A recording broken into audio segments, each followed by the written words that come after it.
Chapter 1066. The terrifying suction force spread to the demon lord's body.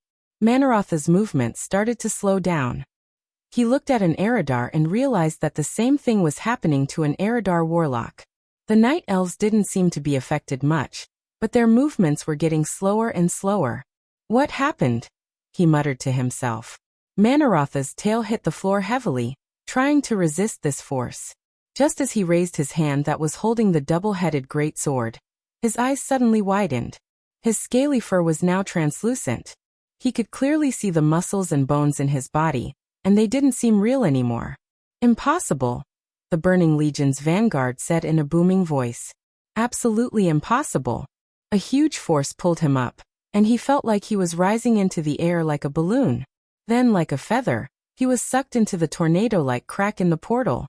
Near the city of Azhara, and even on the entire continent of ancient Kalimdor, every single soldier of the allied army, who was fighting a bloody battle, was stunned to see this unbelievable scene in front of them. The demons that had been incomparably ferocious just a moment ago, wanting to tear apart everything in their way, were all sucked away. It was as if the enemies they had fought for months and sacrificed countless lives to resist were just a bunch of laughable illusions. Krasis, Malfurion, Alexstrasza, and even Elun, the goddess of the moon, who had sent down her divine will, asked the black figure standing above the crack in the huge portal. What did you do? Me. Ha. I just changed the incantation that Enzoth taught me, sucking away most of the creatures in Azeroth, and only sucking the demons into the twisting nether. Duque, who had just done something earth-shattering, seemed extremely calm. You will pay the price. I'll remember you. The will of an ancient god flashed before disappearing. Almost everyone's heart skipped a beat. As expected, these evil fellows never gave up. However, to be able to change the incantation of an ancient god, where did this Dukong come from? One had to know that in this era, there weren't many existences who understood the ancient god's incantation, unless they were evil cultists hiding in the dark. Speaking of which, this guy really doesn't have any psychological burden at all. First he sold out the Burning Legion, then the ancient gods. He was so daring and reckless. I really don't know how to describe this crazy and outstanding spy. At this moment, the teleportation gate was slowly closing. Unfortunately, the well of eternity that had calmed down for a while began to boil again. Duque said, I'll leave this place to you. I need to work on the twisting nether. What are you doing? Isra asked loudly. Duque revealed the most mysterious and incomprehensible smile. It's rare for me to have such a powerful weapon. How can I vent my hatred if I don't get rid of the Burning Legion? Don't worry, after this, I guarantee that the Burning Legion will not be able to invade Azeroth on a large scale for at least 10,000 years. 10,000 years? What kind of joke was this? Being able to maintain peace for 100 years was already a miracle. Moreover, the main force of the Burning Legion had only been forcefully dragged away, not destroyed. What right did this Dukong have to say such big words? Unless, an idea that could not be any crazier began to emerge in the minds of all the experts. Could this guy be? They really wanted to imagine what Duque would do, but there was no time. A huge black light began to bloom on the Well of Eternity.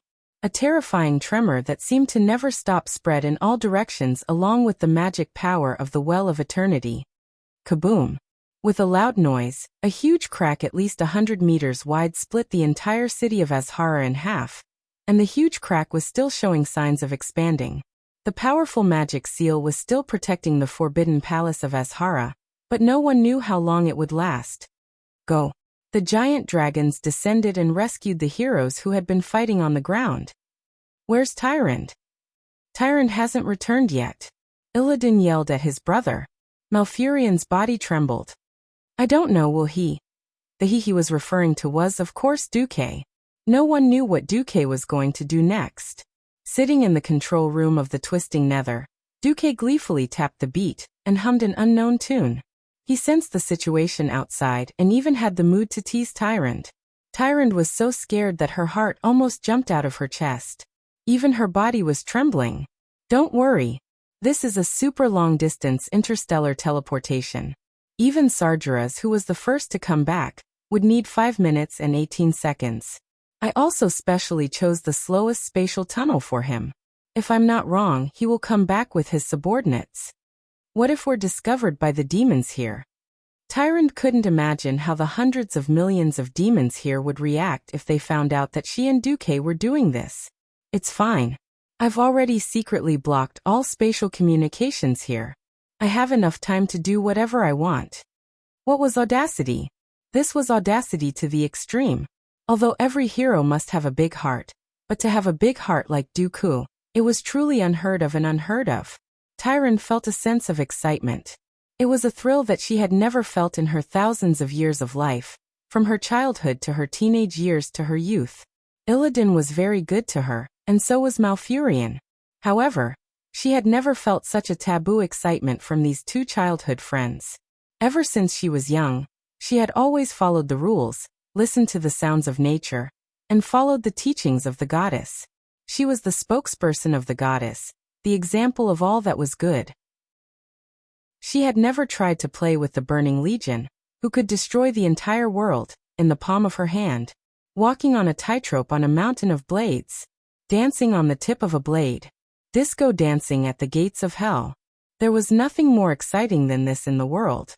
Her heart was racing, her adrenaline was pumping out adrenaline, and the endorphins in her brain were spreading joy. From the misery, grievance, and terror after being captured to the fact that the situation was about to turn around, and they were about to successfully defend Azeroth, and become a special existence beside the great hero of Azeroth. The complex emotions brought about by the ups and downs were indescribable.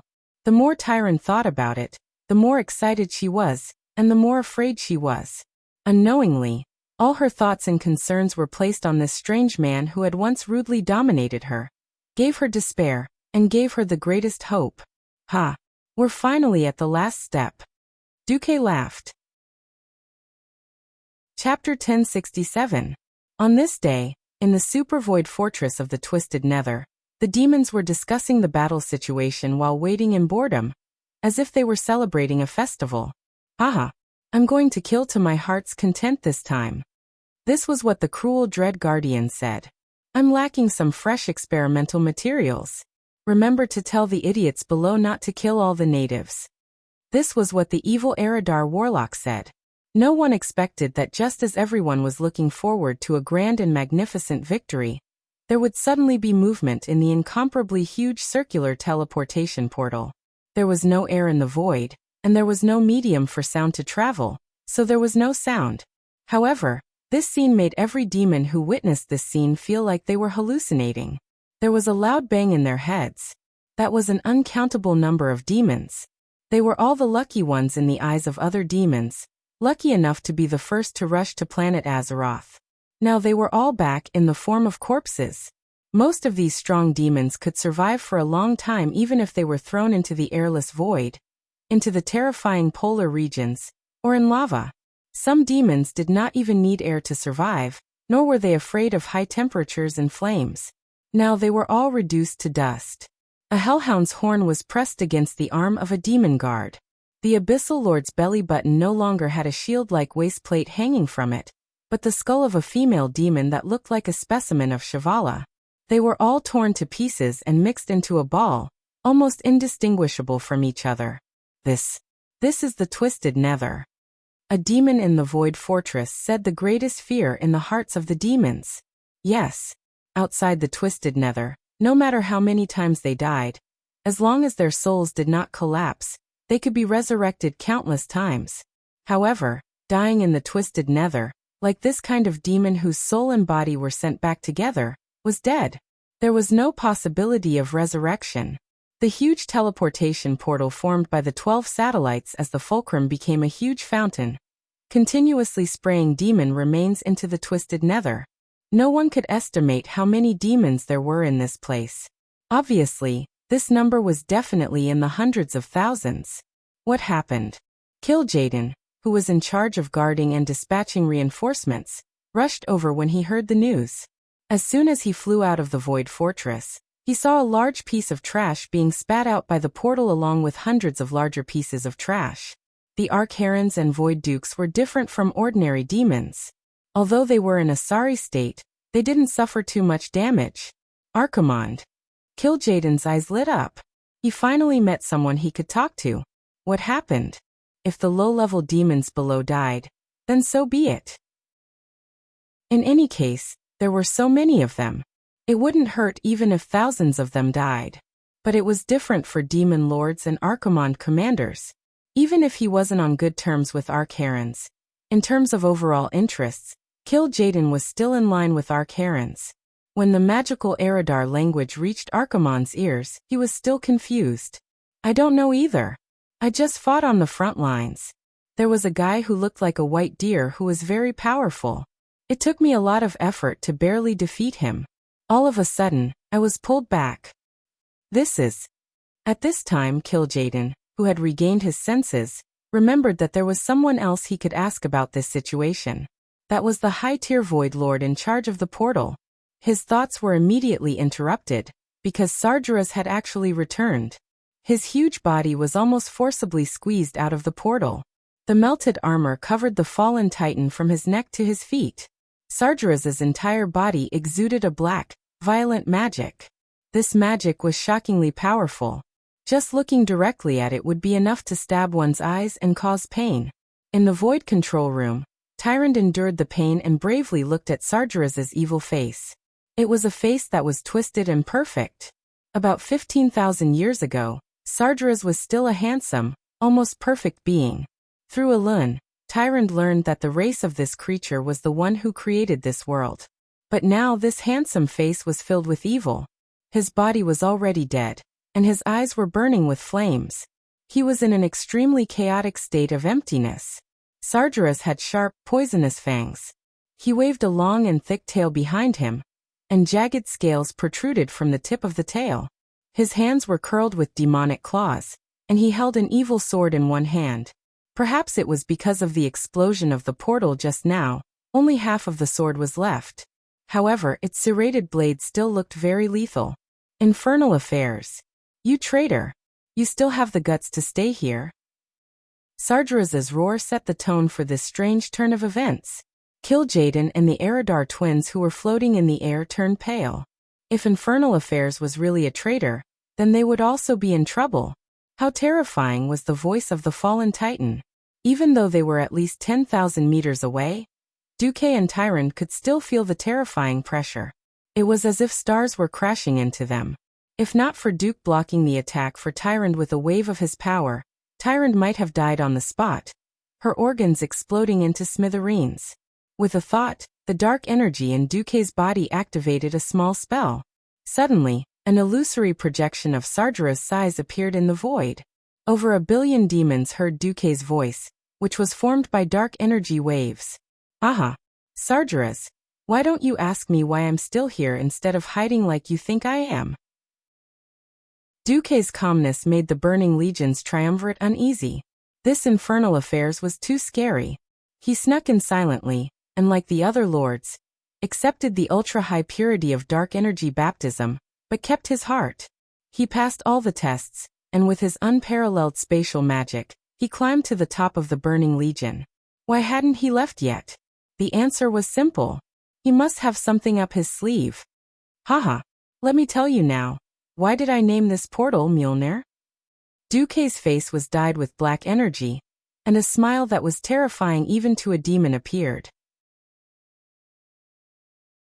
Chapter 1068. I don't care what you're up to. Everything is over.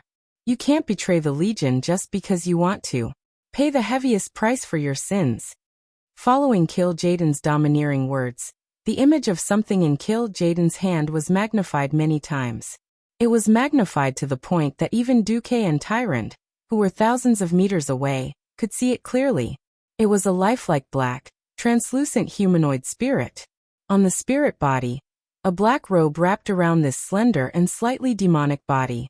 It posed in a handsome pose, its face full of complacency, evil and mysteriousness. Ah! Tyrande exclaimed. She knew what it was. It was Duque's soul.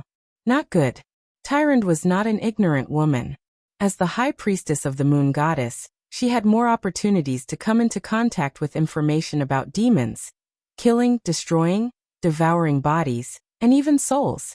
Souls were the last thing that demons could get their hands on. Once one's soul was controlled by a demon, whether it was turned into a disgusting and indescribable existence, or destroyed completely depended on the demon's preferences. Duque tilted his head slightly and explained to Tyrant, "If I want to become a Void Lord, how can I not give up a part of my soul? Otherwise, the leader of the Burning Legion would not have given me such an important task."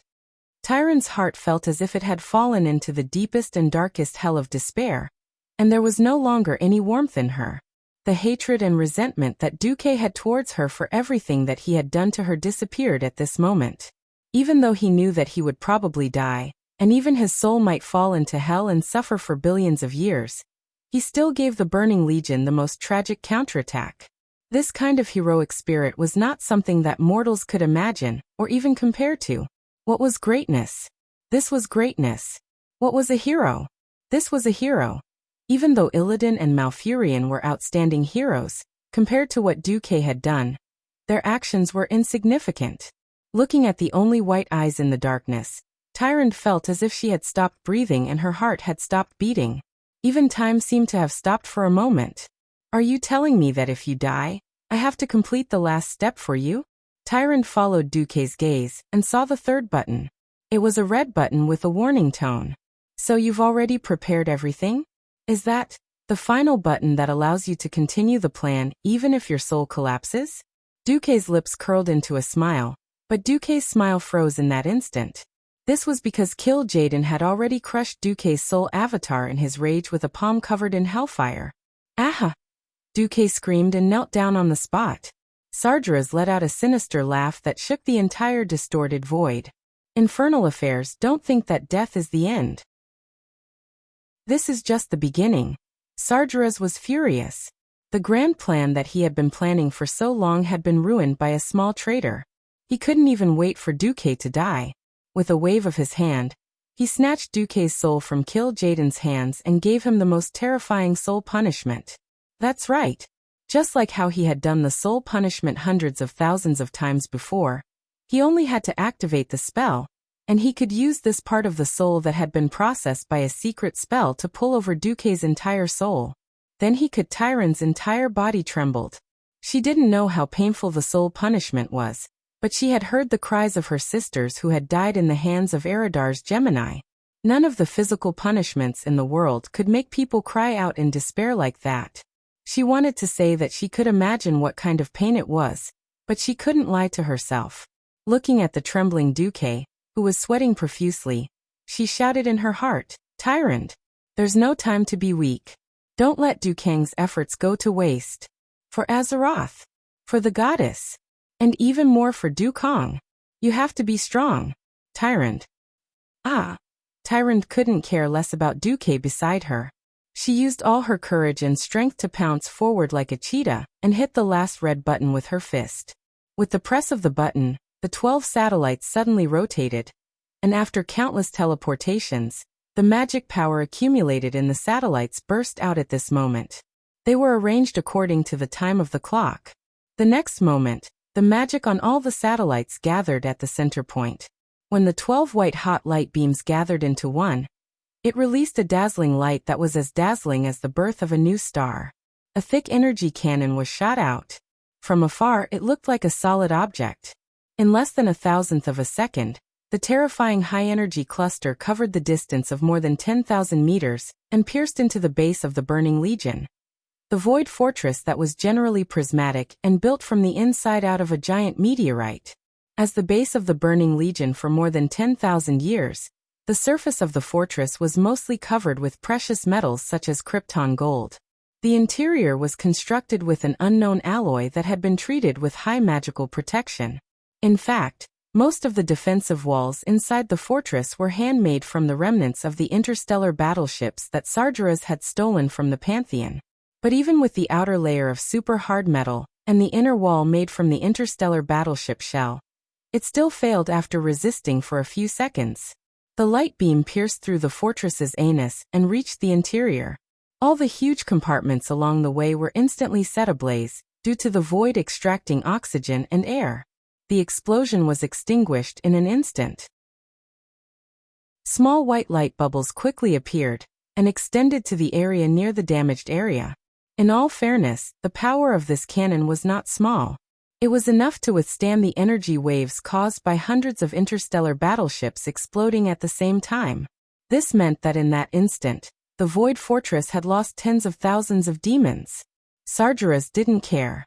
Compared to the Burning Legion, which had hundreds of millions of soldiers, the loss of tens of thousands, hundreds of thousands, millions, or even tens of millions would not affect the Burning Legion's foundation. However, being hit in the fortress's central warehouse where the demonic crystals were stored would cause an explosion that could affect the entire Void Fortress and destroy the billions of demons within it. That was another matter altogether. Chapter 1069. Dark energy had never been a stable and peaceful energy. High-purity dark energy crystals that stored large amounts of dark energy were even harder to deal with. The dark energy obtained after destroying countless planets and slaughtering billions of lives was good stuff, but with the Burning Legion's half-baked science, all the demonic craftsmen could think of was to gather the dark energy, separate it into compartments, and store it away from the outside world as much as possible. Who would have thought that once it was hit by high energy, the dark energy crystals would become a more terrifying existence than a nuclear bomb? A super explosion that no one could have imagined happened. The Burning Legion's triumvirate turned their heads and looked at everything before them in horror and despair.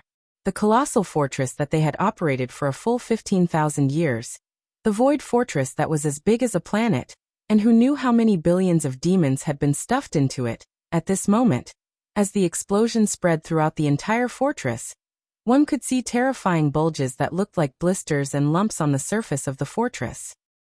Pff. No sound could be heard in the void, but that was what their nerves told the triumvirate. Expand. Expand. Expand again. Anyone could see that the Void Fortress was done for. 3 long yet brief seconds passed, and the entire fortress burst into the brightest green light. In the next instant, the green light that seemed ready to extend infinitely retracted, forming a black hole that devoured life, matter, and everything around it, even light. No. Sargeras let out the most miserable scream he had ever let out since he fell. Ever since the Pantheon's rebellion, his 15,000 years of hard work had been destroyed in his lair. Tyron stared blankly at the scene on the holographic screen. She was crying, and 2 streams of tears had uncontrollably dyed her face red.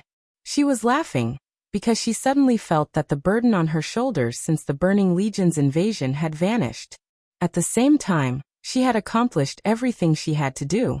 Dukong. Hey, do you see that? I've fulfilled our wish. The Burning Legion has been dealt a heavy blow. We've succeeded. I'm here to accompany you now. Perhaps, we will suffer eternal torture together. But I don't care as long as I'm with you. At the last moment, Tyron thought of the Stormrage brothers, but she quickly pushed them out of her mind and turned towards Duque like a moth to a flame. Turning Duque's body over, Tyron began to rain kisses on Duque's face like a madwoman. She didn't know when the Burning Legion's Big Three would come to deal with her, but she didn't expect to return to the forest that gave birth to her. She wanted to seize the last chance to be intimate with Duque. At this moment, a scare happened. Duque suddenly grabbed her waist and scolded, "Stupid woman. Stop kissing me. You're hindering my spell casting." Casting spells? What spell? Tyron, who was in a state of confusion, asked subconsciously. Duque cursed. Of course it's to open a portal and run away. If we don't run after acting tough, are we going to wait for the 3 heavyweights to kill us? Ha! What's wrong with you? Tyron was extremely shocked, and then ecstatic. She wanted to ask Dukong why his soul wasn't taken away. Let's run first. Duque jumped into a portal with Tyron in his arms. On the other side, the Burning Legion's Big Three also realized that something was wrong. Oh no. Impossible. How could he? By the time they wanted to stop it, it was already too late. Firstly, they were caught off guard. Secondly, the space around them had already started to shatter. Thirdly, in terms of spatial magic, none of them could compare to Duque. The 3 of them, who could destroy a world with just a raise of their hands and feet, could not do anything.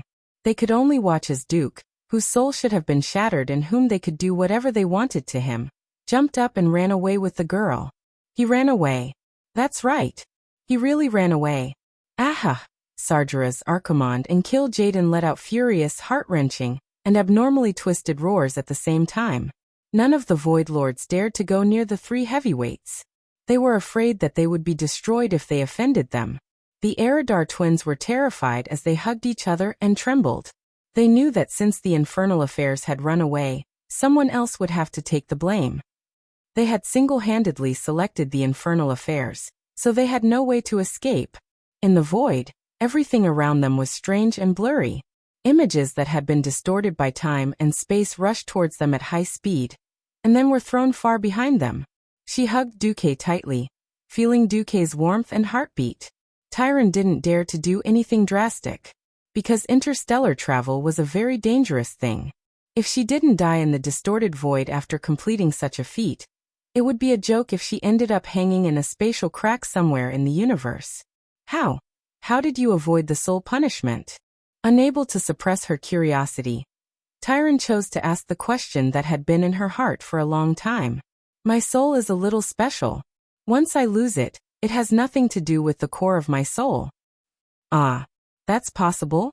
Tyron was a little shocked. The universe is very big. Anything can happen. Yeah. Tyron didn't ask anymore. She quietly rested her head on Duque's chest. How did Duque avoid the soul punishment of Kil'jaeden? Don't forget, Duque was the one and only person in this world who could resurrect himself. His soul was the most special existence. Every time he died, Duque would lose his soul and humanity. Once his soul left Duque, it would be like losing his moral integrity. It would have nothing to do with Duque anymore. Would a person who was used to having his soul deducted for a long time, and who could do good deeds, fuse with or inherit the soul integrity of a saint really be afraid of soul damage like normal beings? Stop joking. Even Duque himself didn't know how much of his soul was originally his after inheriting Medivh and Alliance's Fail's moral integrity. How long had passed? Tyron didn't know either. She just realized that she was enjoying the process of being alone with Duque. There was no more responsibility or terrifying threats. There was only peace and security. How she wished that this kind of time could continue endlessly. Unfortunately, after a series of rumbling sounds, Tyron suddenly realized that she and Duque had returned to Azhara City. However, it was Azhara City that was on the verge of destruction. Even though Duque had absorbed most of the power of the Well of Eternity when he sucked Sargeras away, the destruction still continued. It was just that it was slightly less than expected. Stepping out of the teleportation gate, Duque was a little stunned. He saw a familiar face not far from him, looking at him in shock. Saleya Ubatilia. Chapter 1070. Outside the side hall that Dooku had once stayed in, a violent gale was howling incessantly, and thunder rumbled incessantly. However, the side hall that had been secretly solidified by a certain person with a magic seal seemed to be the only safe island in the whirlpool of despair that was the Well of Eternity. Ever since he descended into this world, Duque had not had the chance to go anywhere other than the twisting Nether and Azhara City. He was no longer a mage, so he could only use the space magic array that he had asked the warlocks of Eredar to prepare in advance to teleport.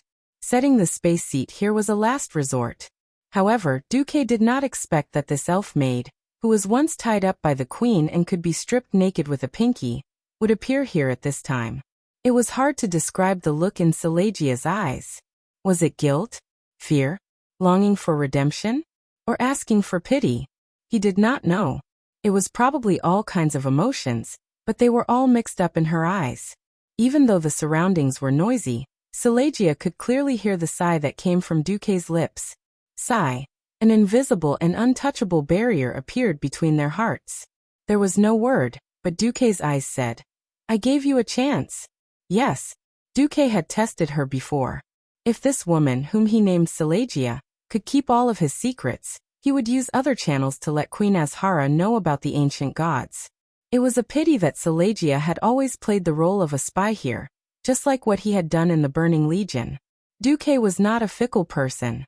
If he were to abandon her like this, he would not be able to forgive himself. Seeing that Silegia had served him and Tyron diligently, Duque taught her many things such as the creation of magic circuits, the use of nature magic, and a few inconspicuous spells that would soon become very important to her. However, this was the limit. Looking at Duque, who no longer had a dark aura around him, and was instead glowing with a gentle golden light, it was clear to Celia that Duque was a member of the Allied army. His entire body trembled violently, and his mouth squirmed for a long time, but not a single word came out. However, the pleading look in his eyes became even more intense. Sure. She still wanted to beg Duque to bring her along. Duque shook his head decisively. Everyone has to be responsible for their own actions. No matter what my identity is, since you chose to be loyal to your empress and didn't swear to be loyal to me from that moment onwards, the result is already set in stone. Ignoring Silegia, who was kneeling on the ground and crying, Duque led Tyrant up to the balcony on the second floor. Suddenly, Celia's voice came from behind Duque. If fate allows me to choose again and I choose you, will you accept me? Duque stopped in his tracks. As a transmigrator, he knew very well what was going to happen next. Was it fate? Was it a coincidence? Or was it a prank? Even Duque himself didn't know why he did this. He smiled. His smile was mysterious and filled with certainty. Do you still remember the first spell I taught you? Celia, who had already given up all hope, suddenly raised her head and nodded vigorously, as if she had found a life-saving straw in her most desperate moment. Her eyes were filled with tears. It was unknown whether they were tears of regret, desire for redemption, or both. Duque said leisurely, "Not everyone has the right to stand by my side. Back then, I entered the Burning Legion with the determination to endure 10,000 years of torture. If you have the courage and perseverance, when we meet again, I will accept you as my maidservant." Duque left. He left in a carefree manner.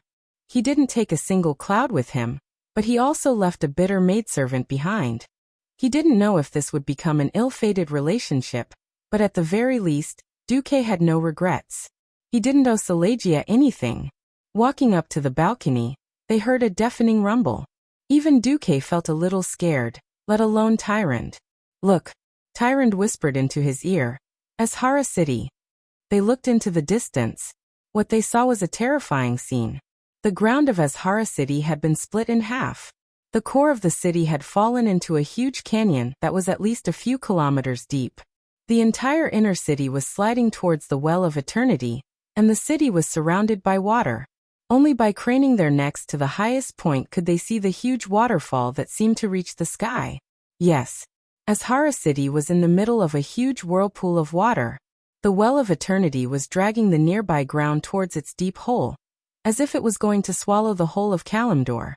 Azhara City floated on the black water, and the isolated island floated up and down like the wreckage on the water's surface. The funny thing was that the Elven Palace was still standing there, almost undamaged. As Azhara City neared the center of the whirlpool, ominous lightning flashed around the city. Unlike most of the things that left Kalimdor, Azhara City was heading straight for the center of the lake. Duque felt Tyrant's grip tighten. She hugged Duque's waist tightly, as if she wanted to melt her soft and elastic body into Duque's. Duque wasn't worried about his own safety.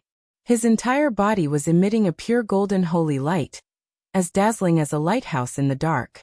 No matter what the reason was, as long as the leaders of Azeroth wanted to know what had happened in the Twisting Nether, they definitely wouldn't let Duque die so easily. Moreover, he was hugging the high priestess of the moon goddess Elun.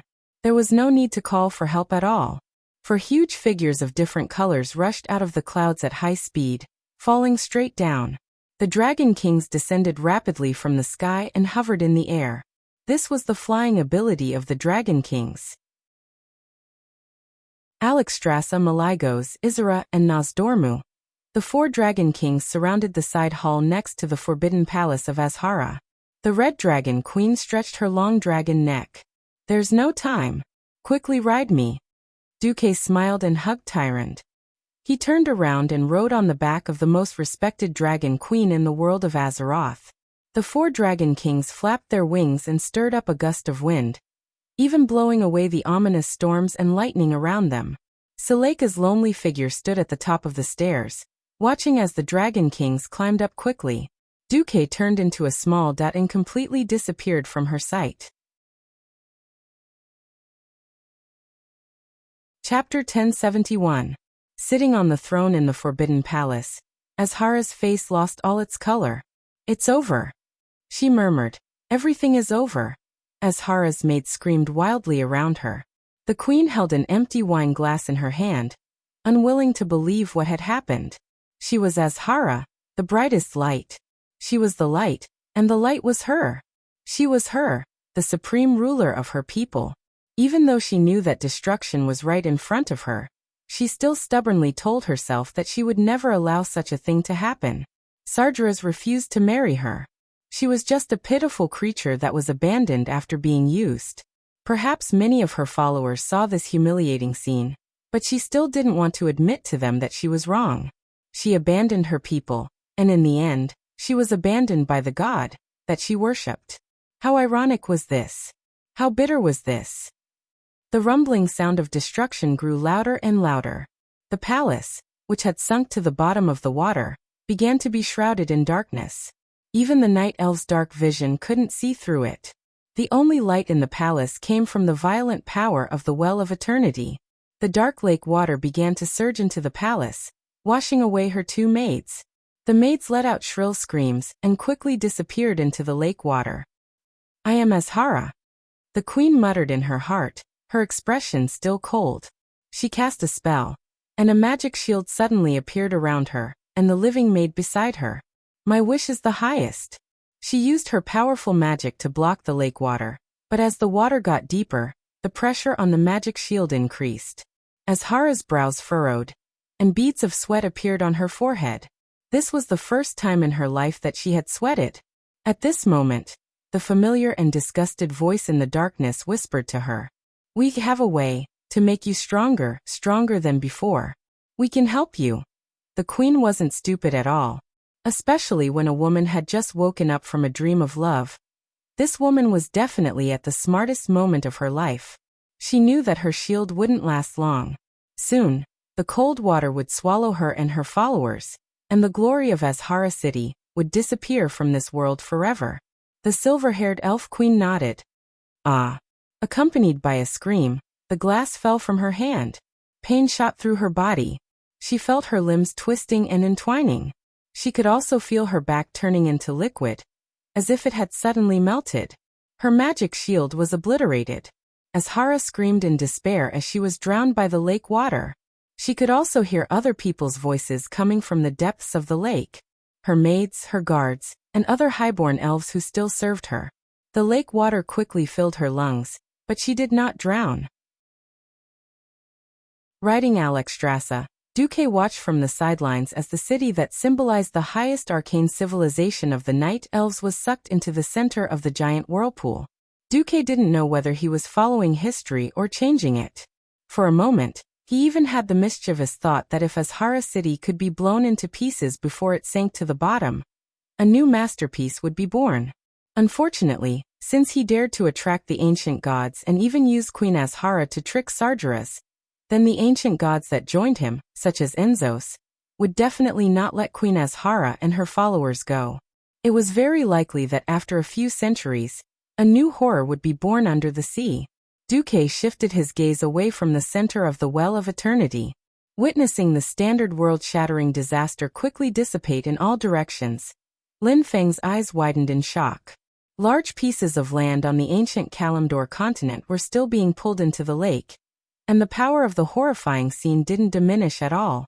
It looked like a domino effect. The land kept falling, and the horizon kept expanding. The only fortunate thing was that because the Burning Legion was massacring with Azhara City as the center, all the creatures in the vicinity had basically run away. Otherwise, it would have been another large-scale massacre, and Duque might have felt a little guilty. What a pity! Mountains were uprooted one after another. Large tracts of land split open in the raging whirlpool, and then disappeared into the center of the whirlpool. Sitting on the Red Dragon Queen and looking down, Duque saw the land where the elves lived disappear without a trace in the blink of an eye. No power could withstand the destructive impact of the Well of Eternity. Perhaps to nature, even the bloody massacre of the Burning Legion was nothing. After all, what the Burning Legion did couldn't compare to what was happening now. Beyond his reach, the wheel of history still followed its inherent inertia and continued to move forward. Without the influence of external forces, everything was inevitable. A red dragon approached his queen at high speed. Ronan sat on a red dragon and waved his arms vigorously. Seeing that his master was safe and sound, he was very excited. Master Kong. Ronan, who was still very innocent, almost let it slip. Duque rolled his eyes at him. A few more dragons came over. Grum clearly saw Duque and then, humph. He snorted and turned his head away. No one knew if he was sulking because he couldn't repay the favor, or if it was something else. Krasus also came with a smile. On the other hand, Vanessa, the maid with a belly full of evil tricks, didn't say anything, but when Duke looked at her, this bad maid, who often challenged her master in all sorts of ways, looked at Tyrant in Duque's arms. Her face was full of mockery, and she actually mouthed a few words to Duque. Bird. Beast. Male. Baron. No, no, no. The wind must be too strong, and my eyes must be playing tricks on me. Confess and be lenient, and you'll spend the rest of your life in prison. As an honest and reliable young master, how could Dumok admit to such a thing? It must be an illusion. This is definitely the world's fault. Ha ha ha ha. In the distance, the outline of Mount Hyjal appeared on the horizon. Looking down from the sky, Duque could see the main force of the night elves moving toward Mount Hyjal. Their blue-purple figures were easy to recognize. Behind them, the waves of destruction were still far behind them, seemingly chasing them closely. Tyron suddenly became nervous. She asked Duque, "My compatriots, will they escape?" Duque looked at the ground, and the system elf quickly compared the surrounding environment with the geography of 10,000 years in the future. If he didn't make a mistake, this would already be the territory of Duroder in the future. Fraud Duque was very sure. It's okay, the disaster won't reach here. Chapter 1072. Duque's words sounded more like some sort of subconscious comfort, but Tyron believed him without a doubt. Tyron no longer had any doubts about Duke's abilities as he was able to teleport the two of them back before the Burning Legion's 3 leaders could regain their senses and go on a rampage. If Duque said it was fine, then it was fine. Her heart, which had just started to waver, quickly calmed down. Mount Hyjal was getting closer and closer. As another base of the Night Elves' nature faction, Tyron felt reassured every time she came to Mount Hyjal. Suddenly, Tyron heard the goddess's voice. "My child, you've worked hard. Can I trouble you to persuade your companion to come to Mount Hyjal?" Tyron hesitated when she heard this. She had heard from Malfurion about a few mysterious powerhouses, including Du Kong beside him. There were a total of 3 humans. These were humans who were completely different from the humans of Kalimdor. They were powerful, mysterious, proficient in all kinds of spells, and had battle techniques that even the best night elf thieves could not master. No one knew where they came from. When they were dealing with the Burning Legion, they obviously had a common goal and naturally formed an alliance. But what about after that? Goddess Elun is looking for you? Duque suddenly asked Tyrant after sensing the goddess's power. "Yes, if you don't mind. The goddess hopes that you can go to Mount Hyjal." Tyrant asked carefully. In her days, she seemed to have become that helpless slave girl again. Duque laughed. "Heh. Just nice. I also have something to ask Goddess Elun for help." Since both sides had the same wish, it was easy. Tyrant heaved a sigh of relief and continued to sit behind Duque. She hugged Duque's waist and pressed her Mount Hyjal against Duque's back, just like she had done in those days when she needed comfort the most.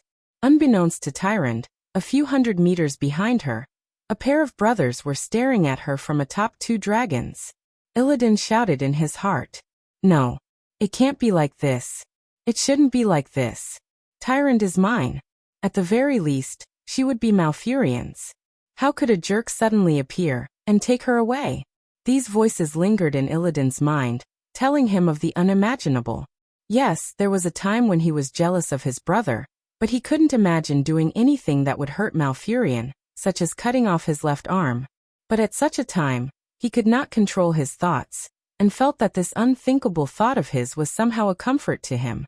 If the one who stole Tyrande was her brother, at least the pain of losing her would be slightly alleviated. Deep in his heart, Illidan still hoped that Tyrande would turn back and abandon the human spy who had once served Kil'jaeden. Perhaps there was still a glimmer of hope.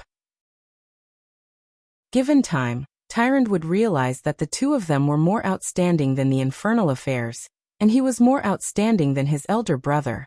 Perhaps to many couples, Tyrande's current actions were undoubtedly the greatest betrayal of their feelings. Perhaps, many men would turn their love into hate because of this. But at this moment, Illidan, who was wearing a green turban, and his elder brother Malfurion, who was wearing the traditional green hat of the Druids, looked at each other and saw that they did not regret their choice. Of course, he chose to forgive her. Yes, as childhood sweethearts, this was an inevitable choice. However, compared to his elder brother who was prepared to do nothing, Illidan had a more radical approach. He secretly pinched his chest, where there were a few bottles of well water from the Well of Eternity. This was not the water that flowed into the magic vein, and was diluted by the river water. This was the purest well water from the Forbidden Palace of Azhara. If I do something like this, Tyrande will definitely look at me differently, Illidan silently told himself. Dragons were the fastest flying creatures in this era. Not long after, the 4 Dragon Kings arrived at the peak of Mount Hyjal. It was only when the magnificent temple of the Moon Lady entered her vision that Tyrande realized that she had returned to her own life. That's right. Unless the goddess changed her mind, she would once again become the beautiful high priestess of the temple of the Moon Lady that countless people looked up to and worshipped.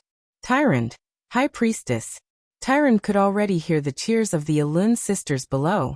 She awkwardly shifted to keep her distance from Duque, and waved to the sisters. As they got closer and closer to the ground, Tyrande subconsciously felt a little timid. She had no idea how to tell her sisters about her experiences over the past few days. She did not know what the goddess of Elune had told her sisters, but it seemed that the sisters did not have a bad impression of her because she had been captured by the demons. Instead, their eyes were filled with fanatical worship. Tyrande did not have time to ask, because after she and Duque were put down, the 4 Dragon Kings quickly transformed into their human forms. They urgently needed a meeting to understand the situation of the Burning Legion. Alexstrasza walked at the front, followed by the 3 Dragon Kings, Duque, and finally Tyrande Ronan, and the other transmigrators who walked behind Duque. Many ancient dragons also turned into human forms and guarded the perimeter of the Temple of the Moon Lady, preventing anyone from getting close. It was originally still daytime. The moment Elune's will descended, the sky above the central hall of the Moon God Temple turned from day to night. As the bright moonlight filled the entire hall, Duque could feel the will of the goddess turning into a large ball of gentle light that enveloped him. Hello. Expert from another world, may I ask what name I should use to address you? Infernal Affairs? Or Mr. Dukong? Elune's voice was gentle, and it was easy to associate her with the role of a mother. Duque bowed and replied respectfully, a name is just a code. We have our own difficulties that we cannot tell you our real names. Please forgive us. So if possible, please call me by my fake name Dukong. Alright, Dukong. First of all, thank you and your friends for choosing the side of Azeroth in this war. We thank you on behalf of the billions of lives in Azeroth. An illusory white humanoid woman covered in white light appeared, looking like a marshmallow.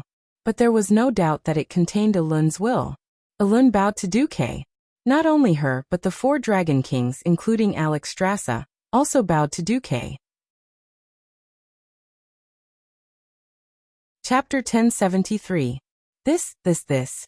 Ronan was a little incoherent. Krasis was extremely excited, and even Lord Howl was a little embarrassed. Vanessa quietly took a step to the left and hid behind Duque, deliberately letting all the glory fall on Duque. Only Duque, the one and only Duque in the world, calmly accepted all of this under Tyrande's surprised gaze. Duque did not think that there was anything wrong with this. After all, in the game, he was the man who had killed the true god Cthulhu and held the chicken drumstick Atish. This was a habit that transmigrators naturally developed, and when faced with a grand occasion, it seemed more imposing and imposing. This was a gift from a true god and 4 demigods. Tyrande covered her mouth in shock. Duque did not know that because of his unintentional action, Elune and the 4 Dragon Kings had a higher opinion of Duque. After all, if Duque was the kind of person who relied purely on scheming to ruin the Burning Legion, he would not be worthy of their heartfelt respect. But if he was a true hero who dared to bet his life and soul, fight for the world, and suffer all kinds of humiliation to finally drive away the enemy, it was a completely different matter. An existence with this kind of spirit was worthy of being worshipped by everyone no matter where they went. Phew. Elune admired Duque very much. After letting out a light breath, she said in a very calm tone, "The other beings in the world of Azeroth, and I would like to know what happened in the Twisted Nether. My child Tyrande will not hide anything from me, but we would like to know the process from your point of view." Duque tilted his head slightly. "Let me be clear. I am referring to you letting go of part of your spiritual world, and not just repeating it verbally. We have no intention of prying into your privacy, and we also know that this is very rude. In exchange, you can also state your request in advance, and we will do our best to satisfy you." Alexstrasza also chimed in. "Please do not treat this as a transaction. As a token of appreciation for your help in Azeroth, we have prepared a big gift for you.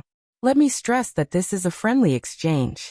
It's just that if you're willing to show us your memories, we'll give you more generous gifts. If you agree, we can give you as much as we can." As soon as she finished speaking, the 4 Dragon Kings took out the gifts they had secretly prepared and placed them on their palms. Every item was priceless. There were equipment and tools. For example, the Red Dragon Queen pulled out a translucent, illusory list for Duque to choose from. "I agree," Duque replied. "But before that, I would like to change my request to everyone." The moonlight avatar of Elune made a please gesture. "Lady Alexstrasza, I want your life blessing.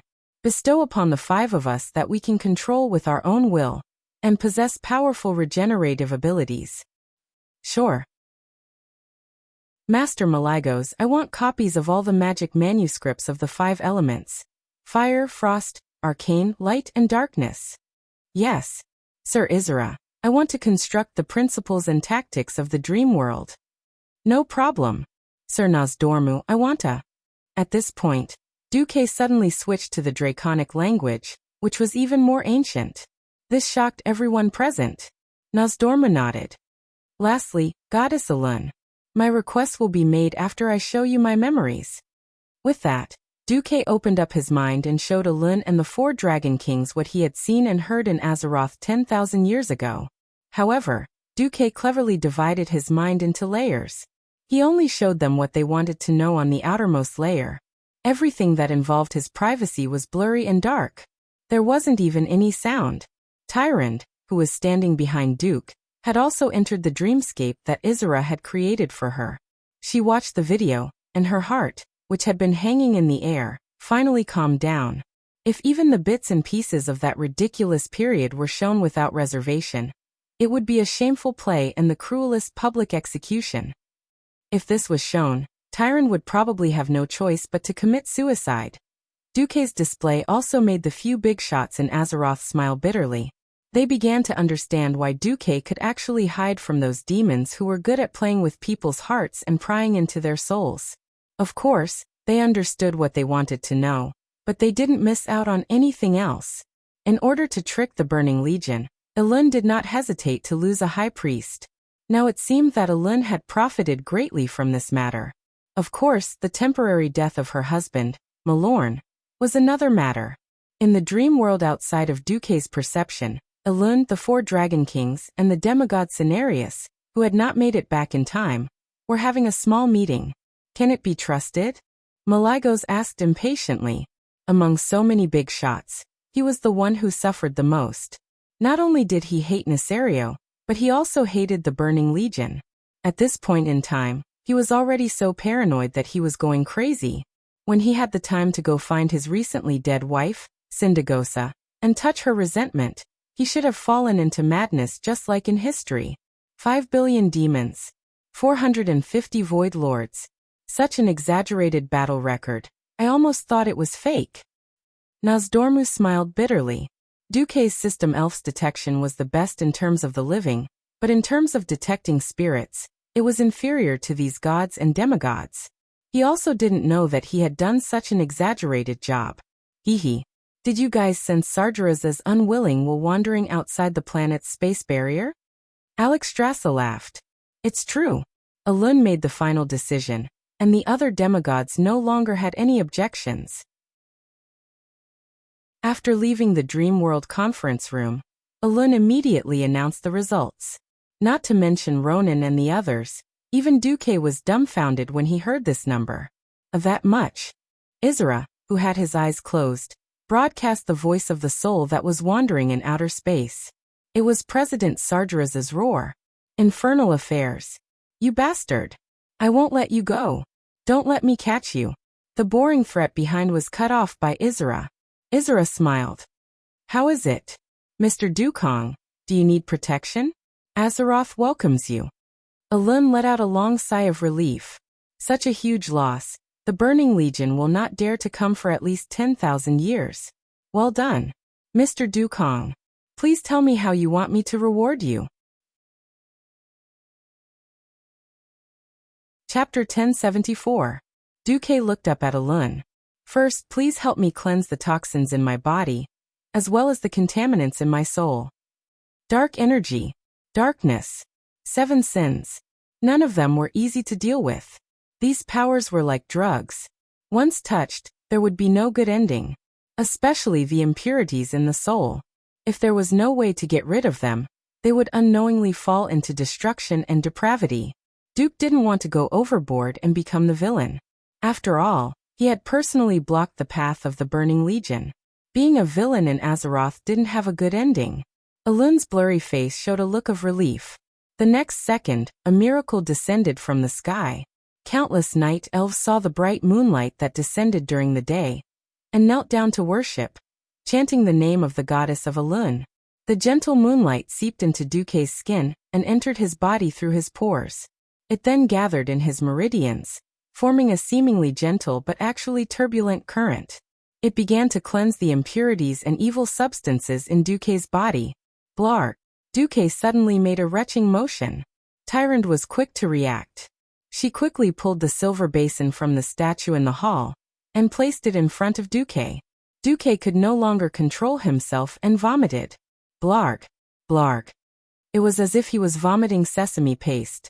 Not just from his mouth, but from his nose and eye sockets as well. Black substances were also gushing out. That feeling of suffocation was 100 times worse than vomiting after drinking too much. Duke knelt down on the spot. Tyrant held the basin in one hand and patted Duke's back with the other to make Duke more comfortable. It was a terrible feeling. Not only was his body hollowed out, but the evil impurities hidden in his bones and soul were all forcibly extracted. It was very painful, but after extracting the dark matter, he felt as if his bones had become lighter, and he felt as if he was floating in the air. Elun smiled. Go and rest for the night. Tomorrow, I'll help you convert the dark power in your body into the power of the shadow. Darkness and shadow might seem similar, but in reality, they were completely different in nature. Darkness symbolized evil and destruction. Shadow was merely a byproduct of light. Where there is light, there is shadow. Where there is day, there is night. Even the power of Elun, the moon goddess, essentially belonged to shades. This was because moonlight was merely the refraction of sunlight in the dark night. When Duke finally finished vomiting, he panted heavily and thanked him. Thank you so much. Tyrant helped Duke down to rest. When Duque came back to his senses, he found himself in Tyrant's room. Looking around, it was simple and tidy. Apart from Elun's totem, it was filled with a scholarly aura. Tyrant fetched a tray of water and removed Duque's clothes. She then used the water and a cleansing spell to clean the dirt on Duque's face and body. For the sake of convenience, she even took off her priestess's robe. Duque suddenly said, "Will there be any gossip in your room? After all, you are the high priestess." Tyrant's face, which always carried a holy aura, was filled with a faint smile. You say it as if you have not done anything to me. The room suddenly fell into a silence that made Duque's balls ache. He suddenly smiled bitterly. Although before returning to the War of the Ancients 10,000 years ago, Duque had already noticed that Tyrande was acting strangely. She did not choose Malfurion as she did in the original history. Instead, she maintained a strange relationship with the Stormwind brothers, more than friends but not lovers. But Duque did not expect himself to be so thorough. He did not even give the Stormwind brothers a single chance. He did not know how Tyrande's enmity towards him 10,000 years later came about. He also did not know if what he was doing now was what he had once done to Tyrande in the original timeline, 10,000 years later. In any case, it was now a bad debt. So, when he was a spy, he would be exposed at any moment. He did not have the time to think about how to deal with their relationship in the future. Now that he had dealt with the Burning Legion, his nervousness and fear had subsided. How to deal with his relationship with Tyrande had become a huge problem. According to his agreement with Nozdormu, as long as the Burning Legion was defeated like in history, he would activate the teleportation portal within 3 days and send the transmigrators who were still alive back to 10,000 years in the future. Don't even think about bringing any living beings back, Nozdormu had repeatedly emphasized before he left. Duque bared his teeth. What should he do now? Just as Duque's thoughts were running wild, he suddenly felt a wave of sourness. Duque was shocked to find that Tyrande had already started to attack Duque. No. You can't. Why? Tyrande raised her head and stared at Duque, her pure face blushing. Bastard. I didn't want to learn all this, but you forced me to. I'm just returning what you taught me to you. Teacher. Her voice was long, like the pout of a young girl. It sounded soft and numb. Duque didn't have much moral integrity now, and after hearing these words, his brain directly crashed. Duque grinned maliciously, and directly began to turn from defense to offense, climbing Shanghajar Peak. Hehehe. If I don't teach you a lesson, you might really forget the days when you were controlled by my sword. Come. Let's fight. Humph. It was obvious that Tyrande had sensed that Duque was about to leave. She fought back fiercely and tried to find a way to counterattack. Unfortunately, she was still too inexperienced. She was defeated by Duque's sword within 300 moves. The sky brightened. When Duque got up, Tyrande's back was facing him, but her shoulders were trembling. Are you not going to say anything to me? Can't you just give me a title before leaving? Duque did not know how to answer. After thinking for a while, he threw Nozdormu's warning into the twisting nether. If I continue to stay here, my body and soul might collapse. The next moment, Tyrande was already in Duque's arms. She rubbed her tear-stained face against Duque's chest. Will you come back? Duque could not bear to see her like this. If you are willing to wait for 10,000 years. After Duque said this, he felt that it was a shameful joke. Time and distance were the scariest poisons in the world of love. Before he had transmigrated, he had seen countless couples break up in less than a month. Furthermore, his relationship with Tyrande was not based on pure love. He did not know what Tyrande would think of him 10,000 years later. Was she enlightened? Had her love turned into hate? Was she filled with resentment? Or was it something else? He could not guess. Chapter 1075. Compared to the thousands of years of relationship he had with the Stormrage brothers, Duque's 1 month with Tyrande was like an instant. Expecting Tyrande to wait for him for 10,000 years? What was this? Back then, Wuxia had waited for him for 10 years, and he felt that it was a miracle. If miracles could happen so casually, it would not be a miracle. 10,000 years was the lifetime of most night elves, even for the long-lived night elves. Duque could not possibly tell them that they would obtain a new well of eternity, and that the world tree Nordrassil would ensure their eternal youth until the Battle of Mount Hyjal, right? 10,000 years sounded more like an eternal farewell. But Duque could not explain it. No, actually Duque wanted to explain, but when he opened his mouth, he found that his throat was stuck by an invisible force. The system concluded that it was the power of time. Had Nozdormu regained control of time and space after 15 years in the Dark Portal? Bastard! Why did he come at this time? Why did he come at this time? Duque was furious. Clear tears gushed out from her eyes, converging into a small stream that slid down her elegant and pure face. What a long time! 3,600,000 lonely nights. Was it self-mockery? A bitter smile? Heartache? Or despair? Looking at Tyron's face, Duque felt heartache for the first time. If he lost the 3 Windrunner sisters, Alicia or Jaina, he would probably feel the same way. Suddenly, he smiled bitterly. Duque decided to cheat. He first shook something, which Tyron recognized. It was what Duque had asked for from Nosdormu. Then, she turned into her shadow form, and as if she was caressing it, she gestured on the white bedsheet. The black light did not disappear in an instant. Instead, it left behind an illusion of a black door that lasted for a full 3 seconds. Finally, Duque shrugged as if to say, "I don't care if you believe it or not, I believe it." Tyron was stunned at first, but then she seemed to understand. Duque did not know if she really understood or if she only half understood. What greeted him was a rain of kisses and a passion that was even hotter than fire. After the passion subsided, there was sorrow that could not be dissolved. Tyron muttered unconsciously, "You despicable bastard, you turned me into this. 10,000 years is such a long time. How am I supposed to live alone? What if one day I suddenly really want to? What should I do?"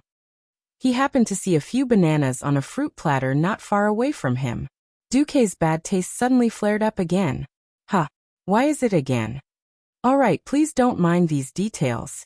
Duque unsheathed the Duque Divine Sword and showed Tyron a spell. "Alright, please learn this spell." The spell was very simple. It was a variant of evocation magic. Tyron was now a combination of a priestess and a hunter. This level of magic was nothing to her. The key was the effect of the spell. That bastard Duque had instantly shaped the bananas into the shape of the Duque Divine Sword. He used it as soon as he said it. Tyron almost broke down on the spot. You. She could not continue after saying the word "you" 3 times. "Very well, my student.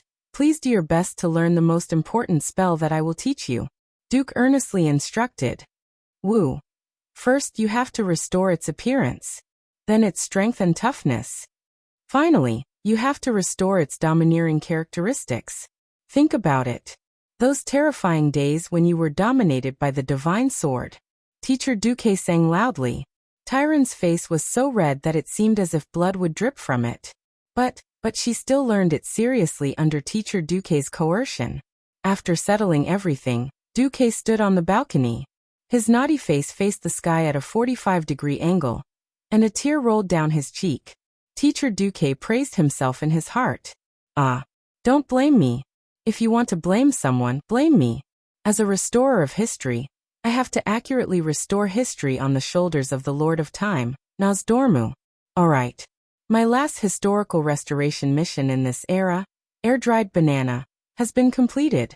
Behind him, Tyron seemed to have sensed something and roared, "Dukong, you bastard!" In the morning, he once again went to the moon goddess's temple. This time, Elun met Duque alone. Tyron was the only one by his side.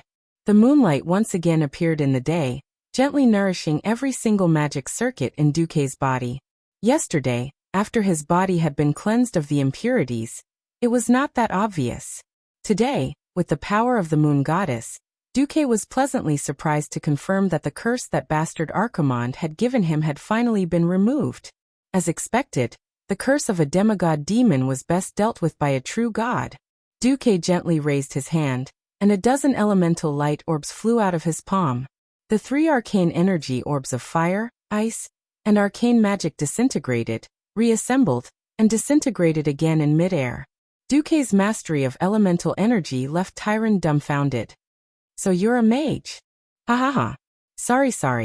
I was injured and cursed, and my magic circuits were thrown into chaos.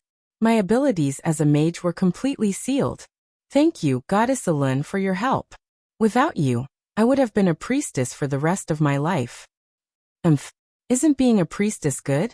Tyron was a little petulant. Not really. Do I have to tell you that every healer in my world has the heart to deal damage?" Elun looked at Tyron, who was like her own child. teasing Duque and suddenly felt very comforted. If she forced Tyrant to sacrifice herself and ended up with a bad ending, she would never forgive herself. At that time, she had lost all hope and used her precious divine power to protect Tyrant. Fortunately, this man called Du Kong had appeared out of nowhere. She knew a lot about Tyrant and the Stormrage brothers. But there was no other way. This was the best outcome. It was just that Tyrant would probably have to suffer. Duque and Tyrant also realized that they had gone too far. After fooling around for a while, they regained their composure. Alun continued. 4 of the items you obtained from Sargeras cannot be converted. They will bring you the deepest depravity. Then please destroy them for me, goddess. But Duque's heart was itching. It wasn't easy to get equipment from Sargeras, but most of them couldn't be used. Alright, I remember that there were 5 boxes in total. Alun's blurry avatar smiled. Thank goodness. And this one is the most compatible with my attributes. I can handle it for you. Duque looked at it, and his heart almost flew out of his chest. Moonlight Chalice. Chapter 1076.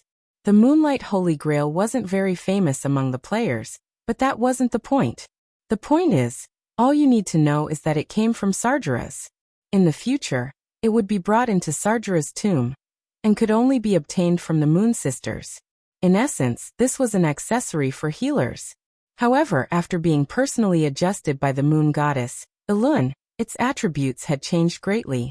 The basic attribute of the entire accessory was intelligence, but it was a ridiculously high intelligence bonus. How high was it? For a Radiant Moon Wizard, it was about 1,000 stories tall. Even Duke, a Breaking Dawn Archmage, was forcibly raised to the level of a rank 3 Breaking Dawn after enjoying the additional magic circuits. He wasn't even at the peak.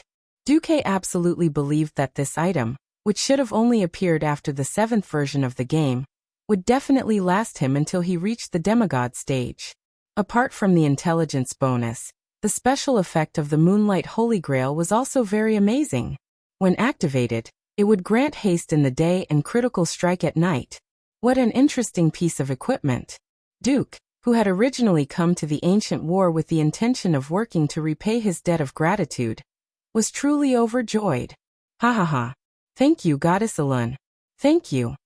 Duque bowed 3 times in a row in a rare moment of obedience. Compared to Shaman's huge gift bag, Kil'jaeden's gift was only average and within expectations. Even so, Duque finally managed to gather a full set of equipment that should have been at the Sunwell Highlands level in the future. Paired with the Wings of Death and Shaman's Moonlight Holy Grail, he was armed to the teeth. Of course, Duque wouldn't neglect Tyrant, and gave her a set of priest equipment. Those who stepped into the realm of heroes were all very powerful.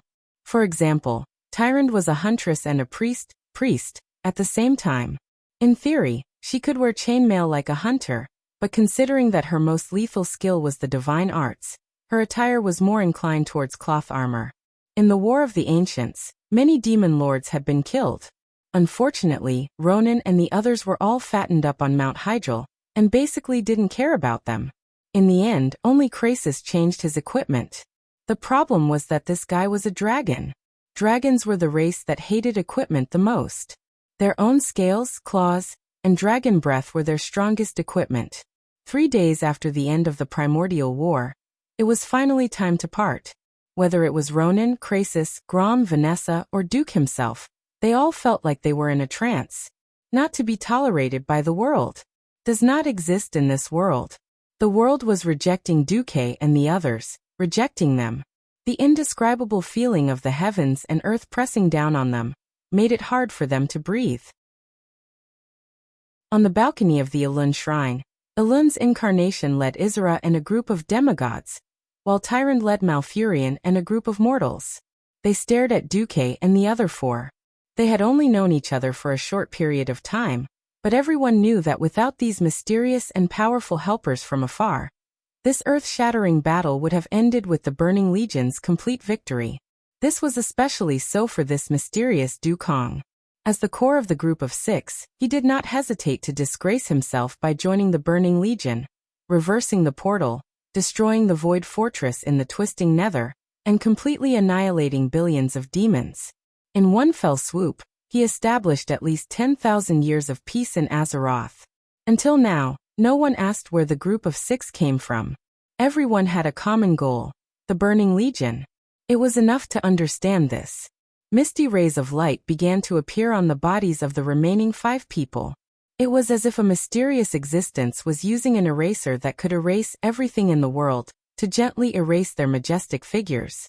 Starting from their hands and feet, signs of disintegration began to appear. Alexstrasza and Isra simultaneously looked at Nosdormu, who was silent, as if they had seen through everything. Tyron stood at the front of the group, her hands clasped tightly between the 2 Mount Hyjal peaks. This was the only way she could feel her intense heartbeat through her fingers. For the past 2 days, she had made use of every minute and second to be with Duque. She completely ignored everything else around her, including the Stormwind brothers' gazes. Before the final moment arrived, she had said all that needed to be said, and done all that needed to be done. She did not want to say goodbye. Even though she knew that the outcome could not be changed, she still could not control her emotions. At this moment, Elun's incarnation gave Tyrande a light push. "Go, my child."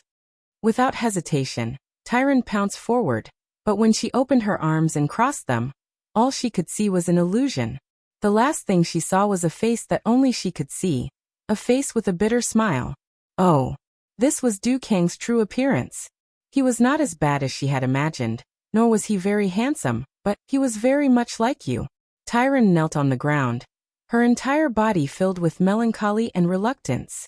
Unbeknownst to her, everyone had already left. No matter how conflicted the Stormwind brothers were, they could only look at Tyrande's back, which seemed to be trembling from crying, and left with a long sigh. Only she and Elun's incarnation were left on the balcony. "Child, have you thought it through? This is 10,000 years of loneliness. As long as you are willing to turn back." Tyrande suddenly stood up. Her blue hair danced in the wind, and she gently combed it with her fingers. Feeling the aura of fate flowing in the wind, her long and elegant silver eyes seemed to see through time and space. Seeing 10,000 years in the future, Tyrande suddenly smiled. "Perhaps my first encounter with him was definitely a prank by the goddess of fate. But don't you think that my 10,000 years of loneliness in exchange for 10,000 years of peace in Azeroth is too worth it?" "Child." Tyrande suddenly turned back, her beautiful face filled with determination. "At first I was helpless. But later, that was my choice. Since I chose a great hero who could fight against the Burning Legion. A mere 10,000 years is nothing. Was it anger? Self-mockery? Perseverance? Or stubbornness? Not to mention Elun. Even Tyrande herself did not know if she could really persevere with this slightly twisted emotion for 10,000 years. On the other side, Duque returned, also with melancholy. Perhaps after the War of the Ancients, history would develop like the original version. For example, Illidan would once again build the Well of Eternity, and then the World Tree Nordrassil would be planted, followed by the Naga's reproduction and revenge. But Duque was thinking about something else. The figures of the 5 turned into streams of light, traveling at high speed in the long river of history. At this moment, a ray of bronze light suddenly crashed into Duque. This scene was so inconceivable. It was as if a sharpshooter had shot a flying arrow from the opposite side in a manner that allowed him to reach his target first. The bronze light knocked Duque out of the fixed spacetime orbit. Chapter 1077. Duque. Master. Beast Duke? The remaining 4 members of the history revisionists all cried out in shock. However, their cries were of no use. They were still wrapped in Nosdormu's power, as they sped toward the end of the River of Time. "What's going on? I don't know. Isn't Nosdormu's power protecting us? Damn it. The bronze dragon isn't reliable at all." There was a lot of discussion, but no one could do anything. This wasn't their domain. Other than pointlessly waving their arms, they couldn't even draw their weapons, let alone launch an effective attack. Nosdormu's mysterious power isolated them from the outside world. Apart from seeing, speaking, and listening, they couldn't do anything. The power that collided with Duque seemed to be bronze too, right? Krasis asked. Ronan frowned. Did Nozdormu suddenly give Master a new mission?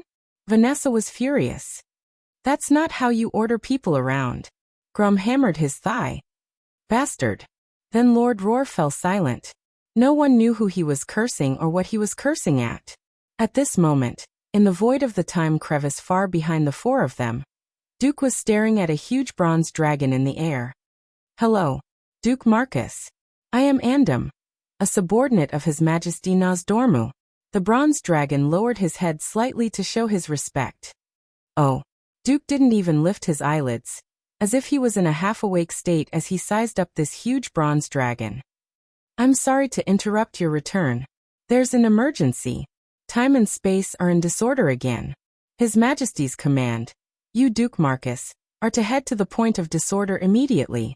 Help the founding Emperor Sorodin and the High Elves defeat the Trolls during the Troll War 2,800 years ago in your original timeline. Help him build the Arathor Empire. With that, a green light flashed in Andam's hand.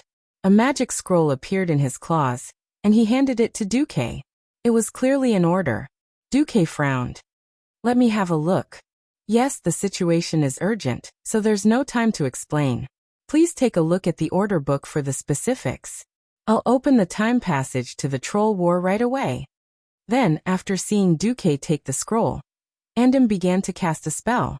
His dragon claws, which only had 3 fingers, cooperated with the spell and made all kinds of complicated gestures. Soon a hazy and illusory portal was about to form. At this moment, without any sign or reason, a thin golden sword pierced through the gap between the scales on Andam's back. It extended to the length of a spear and came out of Andam's chest. Andam let out a shrill roar and swung his tail at the ambusher who had injured him. The dragon's tail, which was strong enough to shatter mountains, missed. He covered his chest with his left claw and twisted his neck. Only then did he see the ambusher, Duke. With Ice Queen in his left hand and Gandalf, the legendary sword of the white-robed sword saint, in his right, Duke had a mocking smile on his face and stared at Andam maliciously.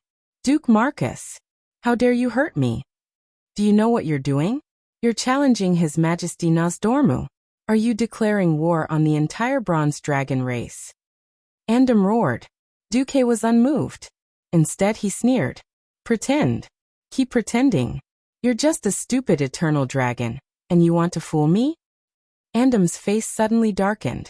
No, his whole body began to turn black. The wounds on his body were healing at a high speed, and his body began to expand rapidly. In less than a second, his entire body doubled in size. As a mortal, Duke Marcus, you're amazing. You actually found out. Oh, may I ask, how did you find out? In terms of appearance, Andam was still a bronze dragon, but his color had completely turned into a deep and terrifying ink black. Duke tilted his head. From the moment I was thrown into the twisting nether for no reason, I realized that someone wanted to kill me. And this guy is a super strong person with the power to interfere with the timeline. At first, I thought it was an ancient god, but then I locked my target on the eternal dragon body. Mortals don't know about us. Even Nozdormu doesn't know much about us. But I do. Duke interrupted Andam with unspeakable pride on his face. Yes, this was also the pride of a transmigrator. As if choked to death, Andam laughed crazily. Stupid guy, do you think you can fight back? You have no chance. Idiot. Look at what you have in your hand. Duke waved the magic scroll in his hand. You mean this thing? Sorry, the whispers inside are useless to me. This time, Andam's expression finally changed. Impossible. Duke's face was full of the smile of a victor. The whispers of the ancient gods are indeed powerful, but that's only for you silly dragons and other mortals. As for me, hee hee, really hee hee. Although Andam couldn't grasp the essence of the word hee hee, Duke's expression almost drove him crazy. That's right. That's the expression. Whether it's you eternal dragons or Sargeras, I like to see you sad and indignant, and want to kill me, but can't do anything about it. Duke was smug. He also had the capital to be smug. There was nothing more satisfying than throwing the opponent into a trap that he had set himself after he had broken the game. The whispers of the ancient gods? Yes. It was indeed powerful. Unfortunately, the whispers had a prerequisite, and that was to directly affect the deep subconscious of the victim. But ever since Duque had infiltrated the Burning Legion, he had been dividing his spiritual sea into layers, and using the system to simulate a seemingly independent spiritual world in the shallowest layer. And from beginning to end, Duque couldn't speak the language of this world. Almost everything needed to be translated by the system. After Duque's special instructions, the whispers of the ancient gods became like this. Have you finished your homework? Your mom is actually an orc. Your dad, something Marcus, found a Tauren as a mistress. Your brother Sal heard that I came back safely and decided to go to the temple to do a striptease. Heavens. I do moke am really really good. Damn. Scared. Ah. Chapter 1078. By the way, what the hell was an eternal dragon? Why would the eternal dragons have the whispers of the ancient gods? This was a very long history. At first, when the Titan left Azeroth, he gave the 5 dragon aspects their own unique abilities, and at the same time, made them shoulder their respective responsibilities. For the Bronze Dragon, this responsibility was much more complicated than for the other dragons. They had to guard time and stick to the path of destiny. In the process of being the guardian of time, Nozdormu faced many dilemmas, and he eventually became the leader of the Eternal Dragons, forming a dragon legion that disturbed the timeline in various ways. So what did this distant story have to do with Delano? For words, closely related. Delano's fate had long been tied to Azeroth. Although it was another planet, from the first day of the birth of this universe, these two worlds were inseparable, and they would depend on each other in the future. More importantly, Azeroth was not the first planet that the Titan had modified. The Titan traveled through countless worlds, each world being made into a unique piece of beautiful jade in its original form. However, all worlds had a common connection, time. When the leader of the Pantheon, Sargeraz's elder brother, the spouse of Eonar the Life-Giver, Amansel, the Creation Titan, gave Nozdormu the power of time, he also gave the Bronze Dragon a maxim. The great mission given to you is to maintain the purity of time. Know that there is only one true timeline, and you must protect it. If time does not flow in the established way, the consequences will be beyond your imagination.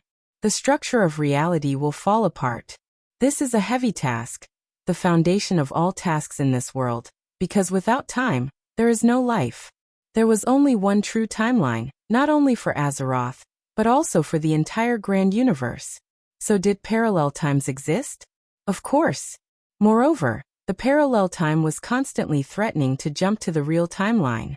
If there was enough time power, a character could jump from a broken timeline to another time, and various effects would occur. For example, Sar was likely to be sold as a slave and then died in the arena. Another example was for Neltharion to pretend to be Lord Presto and successfully kill Tyreenas to become the leader of the Alliance. All of these characters exist, and all of them are living beings. Some malevolent and terrifying, others noble and righteous, depending on the direction of their timeline. But the timeline they were in was not the real timeline, and their lives were not set. The Bronze Dragon, on the other hand, shuttled through the various timelines and cleaned up the time fragments created by the Eternal Dragon, so that these events would not affect the real world that Duque was currently in. This was the responsibility of Nozdormu and the Bronze Dragon. At first, when Nozdormu obtained the power to transcend time, he also knew how he would understand his life. Was this an unnecessary move? Of course not. This was to tell Nozdormu that even after obtaining the power of time, he would still reach the end, death. When there is life, there is death. When there is a beginning, there is an end. Everything is like this. As such, Nozdorm understood the need to protect the true timeline, as he could see what was happening in other timelines. However, in a certain timeline, Nozdormu was influenced by the whispers of the ancient gods, became Nozdor, and established the Eternal Dragon Army. The purpose of the Eternal Dragons was to change the fate of the world and destroy the real timeline, the timeline that Duque was in. Although Duque himself wasn't sure if the timeline he had transmigrated to was the real main timeline. But since ancient times, humans were mostly self-centered creatures. Didn't you see how Copernicus was burned at the stake for violating the geocentric theory? Since Duque had crossed into this timeline, maintaining this timeline as the main result had become one of Duque's duties. Although I, Duque, am also a guy who does not stop causing trouble. Causing trouble is my privilege, okay? You eternal dragons who have been brainwashed by the ancient gods dare to say that you want to destroy the world that I have fought for, and destroy my harem? Who am I going to attack if not you? The eternal dragon who claimed to be Andam was so angry that his lungs were about to explode. Perhaps he was Andam, but he could only be the brainwashed version of Andam in that collapsed timeline. He wanted to kill Duque. How could Duque not want to kill him? In the time gap above the river of time, an eternal dragon and a traveler started a life and death duel. In Duque's sight, Andam forcibly healed the wound on his chest that had just been pierced by Duque. Ha! Stupid mortal. Nozdorma's lackey, you don't understand the greatness of time and the power of time at all. All your damage is ineffective against me. Ha ha ha ha. Andam laughed wildly. Then he was slapped in the face by Duque. Ha. I don't know why a certain eternal dragon used up 30% of the power in his body to turn time back to a time when he was not injured. Andam's laughter stopped abruptly, and there was clear fear on his extremely anthropomorphic face. Andam the eternal dragon, you can deceive idiots without common sense, but you can't deceive my eyes. Duque pointed at his eyes, but he was actually pointing at the system parameter display on his retina. There, Andam's HP bar was full again, but his blue bar had dropped by a full 30%. More importantly, the system determined that Andam's hostile level was not the undefeatable skeleton level, but the rare elite silver dragon level. The fattest thing in this world was of course the boss, but in the normal solo state, rare elites were also a good way to make a fortune. Oomph. You know nothing about the battle in the realm of time. Andam roared, and it seemed to spit out a black flame behind him for no reason. Unexpectedly, Duque neither advanced nor retreated, and directly took 3 steps to the left. Something strange happened. The next moment, the black flame actually passed through Duque's left side.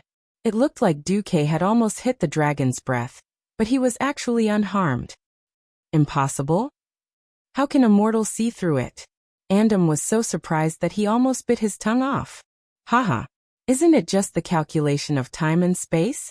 Duque looked at Andam as if he was a mentally handicapped child, which almost made Andam go crazy. The calculation of time and space was easy to say, and even many combat theories since ancient times were actually based on this theory.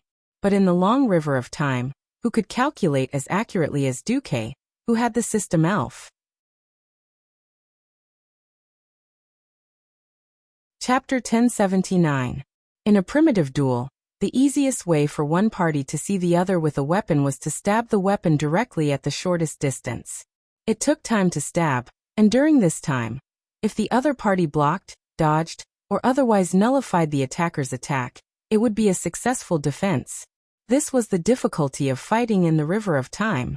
On the surface, there was no problem with a human and a dragon communicating verbally, but this was just an illusion caused by the time rift. They were actually separated from each other for a long time. This was not a matter of minutes or seconds. Often, if one dodged well, it could be a day, a month, or even a long time in units of time. Let's say, if the guy you're facing took a year to stab you, it would be a genius for him to be able to stab you in the same spot as you were. Under normal circumstances, if you were to be stabbed, you'd be a genius. This was the problem in the time rift. Both Duque and Andam were protected by the laws of time.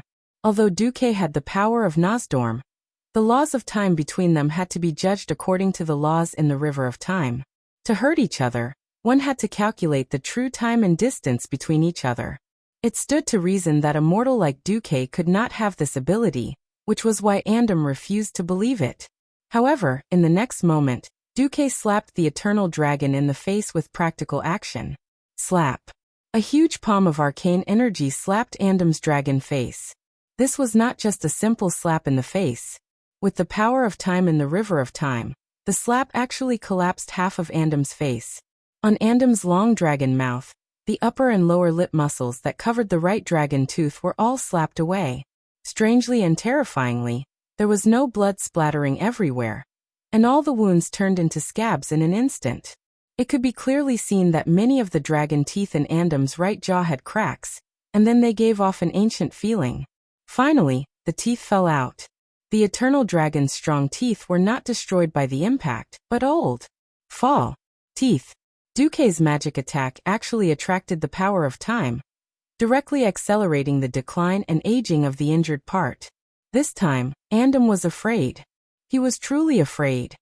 He flapped his wings with all his might, striving to widen the time distance between him and Duque. At the same time he shouted, Your true form is a bronze dragon?" "Bronze dragon? Chi." Duque sneered. At the same time his feet did not stop. "I'm not such a high-end existence. I'm Duque, a mortal, although ordinary but a little special." While smiling, Duque walked towards Andam at a seemingly slow pace. Only the eternal dragon, who also used time as a weapon, knew the horror of Duque. Every step he took seemed to be strolling leisurely, but he actually avoided every unstable node in the dimensional rift, and then stepped on a small tributary that could accelerate the flow of time. The principle behind this method of playing was no different from surfing, but the danger involved and the grasp of time were simply exquisite. Such a method was far superior to that of an eternal dragon born as a bronze dragon. "No, it can't be," Andam shouted. "Hehe. Am I going to be killed by you like a target? Is that what you think makes sense?" Duque snorted. While the two enemies spat at each other, their hands were unwavering. Andam blasted dozens of dragon breaths, as well as over 100 kinds of offensive spells that Duque knew or couldn't figure out at all, at Duque's head. In Andam's imagination, with Duque's weak vitality, just one hit would make him kneel. Fragile? Perhaps it was. Compared to the big, powerful lizards like the dragons, the human body was too fragile. In other words, because of the dragon's strong vitality, they could have many opportunities to make mistakes. Humans, however, could not. Many people would be frightened and cowardly in such a situation where they would die in one hit, and they would greatly lose their level. In the past, Duque was likely to be like this, but 15 years of experience had long turned Duque from a rookie, who could not fight at all, into a beast feared on the battlefield. Andam's attacks seemed to be a storm, but Duque still looked like he was oblivious to everything, and was playing with elegant microsteps. Under his feet, there was a colorful light that condensed all the past historical fragments of the world. If he was not careful, he could fall into a certain period of history and never come out again. Either he would be integrated into that period of history, or he would be swallowed by that period of time and space. Not even his bones would be left. In front of him was the violent and brutal destructive power that gathered all the killing intent of the eternal dragon. If he was hit by one, it would be enough to turn Duque into ashes and disappear from history forever. Even Nozdormu could not find a trace of this terrible attack. But Duque had a 100% dodge. No. Impossible. Andam screamed, but he could not stop Duque, who was holding a golden sword, from approaching him. Duque also fought back, and countless hands of magic appeared above the river of time, shooting into the void without any rhyme or reason. It seemed like a waste of magic power to shoot randomly, but when Andam tried to dodge Duque's frontal attack, he was shocked to find that those shots actually blocked his escape route. This should be impossible in the domain of the river of time, where the flow of time was not fixed and could even be said to be quite chaotic. This was like someone firing a shot 100 years ago, and the bullet flew unscientifically for 100 years before accurately hitting the enemy. It was simply absurd. Andam wanted to ignore this fact, but the constant pain coming from all over his body told him that all of Duque's attacks were real, and not an illusion. He could indeed use special magic to heal his injuries, but unfortunately, both sides knew that this recovery ability was not endless. This form of recovery by reversing time consumed more magic power than the holy light recovery developed by humans and night elves. No. Andam screamed incessantly, constantly changing his attack methods in an attempt to hit Duque. Unfortunately, no matter what, it was as ridiculous as a mortal trying to chop a ghost to death with a kitchen knife. Unknowingly, Duque had arrived in front of Andam and stood still, his face full of sarcasm that made Andam look like he deserved a beating. "It's over. Eat my meteor chi explosion." In the river of time, the golden sword light formed one gorgeous arc of light after another, incessantly cutting the eternal dragon's huge body. From the initial 100% recovery, to black blood splattering everywhere, and then to screams, 3 seconds later, when the 1024 sword slashes were finished, the river of time returned to deathly silence. Chapter 1080. Villains died because they talked too much, and righteous people died because they talked too much. Speaking of which, everything that Duque said before could be included in the scope of mental attacks. It wasn't until the system prompt said that the eternal dragon Andam from another timeline died that Duque breathed a sigh of relief. Damn, the Moonlight Holy Grail is too awesome. Duque suddenly discovered that because Gandalf, the legendary sword of the white-robed sword saint, was a rare and strange magic sword, it enjoyed the complete magic bonus, and the Moonlight Holy Grail was effective. And in this place where it was impossible to distinguish between day and night, the amazing Moonlight Holy Grail could trigger 2 special effects at the same time: spell haste and critical hit.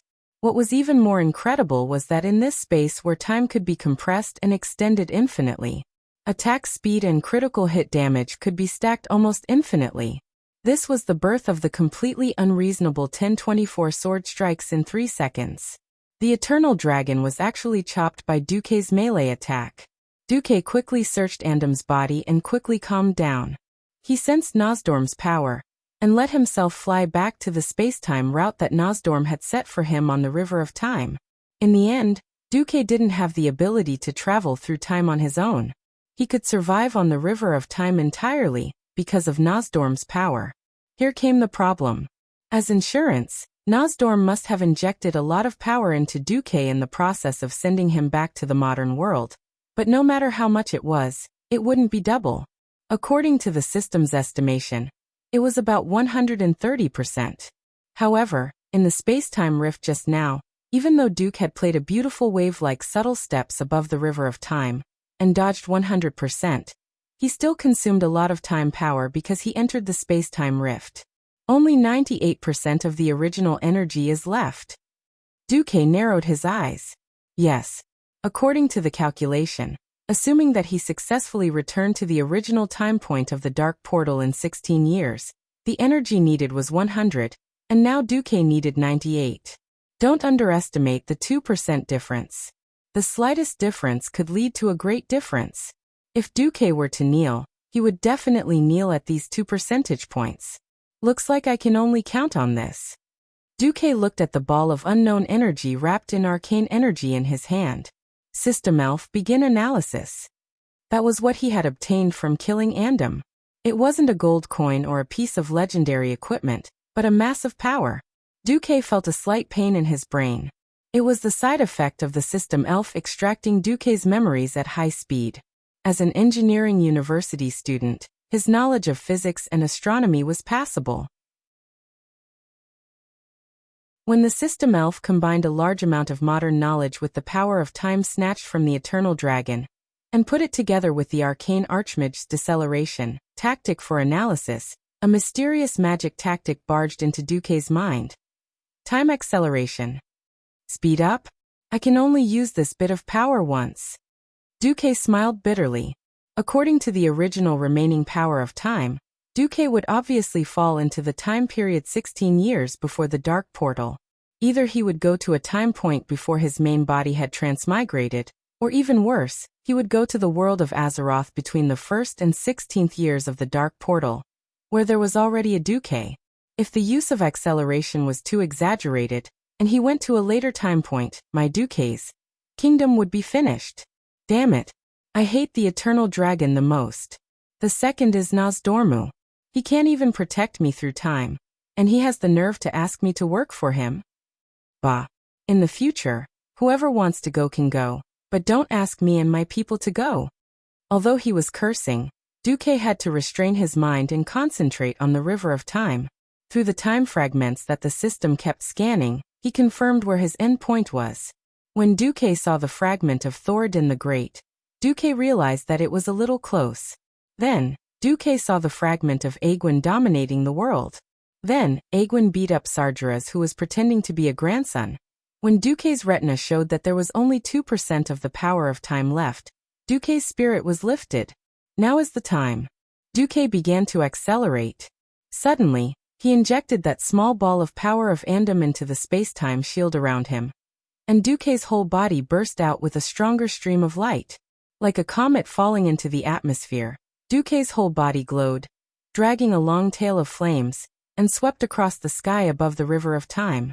He saw the fragment of the opening of the dark portal, saw himself killing the Mediv possessed by Sargeras, saw the Alliance commander Duque sweeping through the horde, and saw him returning from the void to once again organize the Alliance to fight against the Scourge army. Finally, he saw his destination, 16 years of the dark portal.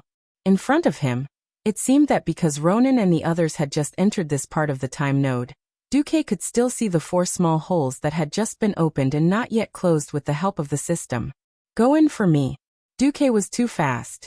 Breaking into that point of time was like driving at a speed of 200 kilometers per hour, stretching his hand out of the car window, and using 2 fingers to pinch a strand of hair that was blown by the wind by the window. Other than Duke, who had the system elf, there was no one else who could do better than him in this kind of insanely precise operation. Even if Nosdorm's main body came over, he would at most be able to do this by pulling each other's strength, instead of crashing into it with insufficient strength like Duque. Duque did it. He had indeed met his goal. He succeeded. And failed. Because he had indeed hit the time bubble that represented the time he was at. But in the next instant, he was sent flying. On the 16 years of time bubble of the dark portal, a black power that clearly came from the eternal dragon was rejecting Duque's entry. King Hell. With the momentum, Duque's entire body continued to fly forward in the river of time. The only fortunate thing was that Duque's collision seemed to have finally attracted the attention of that bastard dragon, Nosdorm.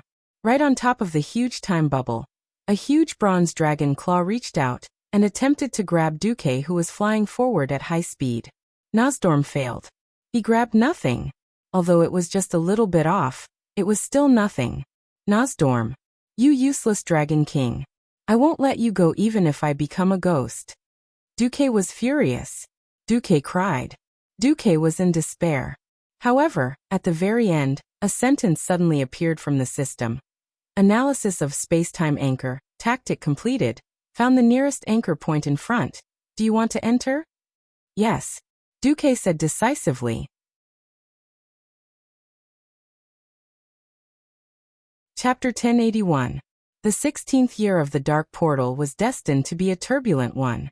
Before winter was over, the Alliance launched a large-scale attack on the Lordaeron continent and reclaimed Lordaeron, which had fallen and changed hands twice. On the 12th of August, the Alliance received a piece of bad news. Of the 6 powerhouses who participated in Nosdorma's secret operation, only 4 returned. The old beastman Brock died in battle. The tribe did not announce the exact cause of his death. They only announced that he died in the hands of the Burning Legion in a secret operation that could not be announced to the public. Thrall and Grum led the elders of the tribe to attend Brock's state funeral. The other was Duque, the former leader of the Alliance. Even though he was cursed by Kil'jaeden, he forcefully reversed the curse and banished the power of darkness. He was a great hero who went missing in a secret mission. Although it was not the first time Duque went missing, his disappearance this time caused an even bigger uproar. Because the 4 survivors said that a bronze dragon stopped Duque, the reaction of several major countries in the Alliance was extremely intense. Queen Sylvanas of the Sindorii Kingdom, Queen Gianna of Kultiras, Queen Kalia of Lordaeron, the heroines of the Alliance Aurelia and Sasha, as well as Elugia, who had great influence in the South Sea city-state, all sent the sternest questions to the bronze dragons. Nosdormu could ignore these mortal forces, but the problem was that his big sister, the Red Dragon Queen Alexstrasza, had personally come to his doorstep and almost destroyed his nest. Also, the moon goddess Elun had descended a few times. Nosdormu was getting a headache. Time passed day by day. Aurelia and the other women waited day by day, but they were disappointed every day. We should be at ease. Duque might have gone to that person to fool around. Aurelia smiled bitterly. Vanessa had already reported to her on the first day she returned. However, that person had a strange reaction as well. He firmly denied Aurelia and the others' indirect inquiries. However, the Alliance and the Night Elves weren't really allies. The 5 women of the Duque family couldn't find a better reason to bother them. In any case, the Moon God Shrine just dealt with them indifferently. In fact, the leader of a country was very busy. In this day and age, there wasn't a king who was lucky enough to be a human stamping machine. Every family has its own troubles. Sindorii and Kultiras were busy rebuilding. And Elusia also needed to use the power of the South Sea city-state and the Marcus family's merchant fleet to help these 2 families. In the end, the only ones who were free were the Windrunner's eldest sister and third sister. Tyrande would visit Aurelia or Sasha whenever she had the time. She didn't have the time to leave them hanging. The days of the Night Elves were really not good. On one hand, they had to provide disaster relief from the explosion of Mount Hyjal, and on the other hand, they had to face all kinds of threats. Sentries must be sent to the eastern Azhara to keep an eye on the new Naga and Satyrs. Although the South had once joined forces with the Horde to fight against the Burning Legion, the Horde's continuous requests for logging made the Night Elves very unhappy. In fact, in the Stonetalan Mountains, the 2 races also had border conflicts. On the western shore of the Black Sea, a large number of Night Elves who had lost their homes were waiting for ships to cross the sea.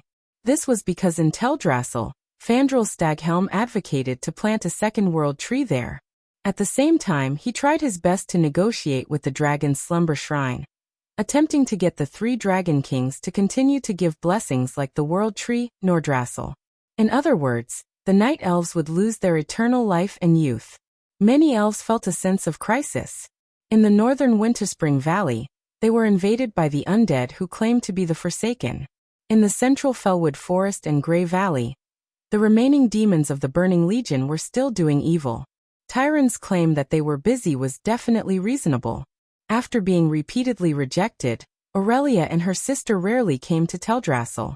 Time passed like this, and in the blink of an eye, it was the beginning of the 17th year of the Dark Portal. The construction of the Horde's main city, Orgrimmar, was announced. At the same time, the Horde's territory had expanded a lot. In the north, they basically reached the edge of the Night Elves' territory, and in the south, Theramore was also bordering Theramore. In view of this, after some discussion, the Alliance decided to agree to the peace treaty proposed by Thrall during the King's Conference, when the Night Elves were still unwilling to accept the Alliance's olive branch.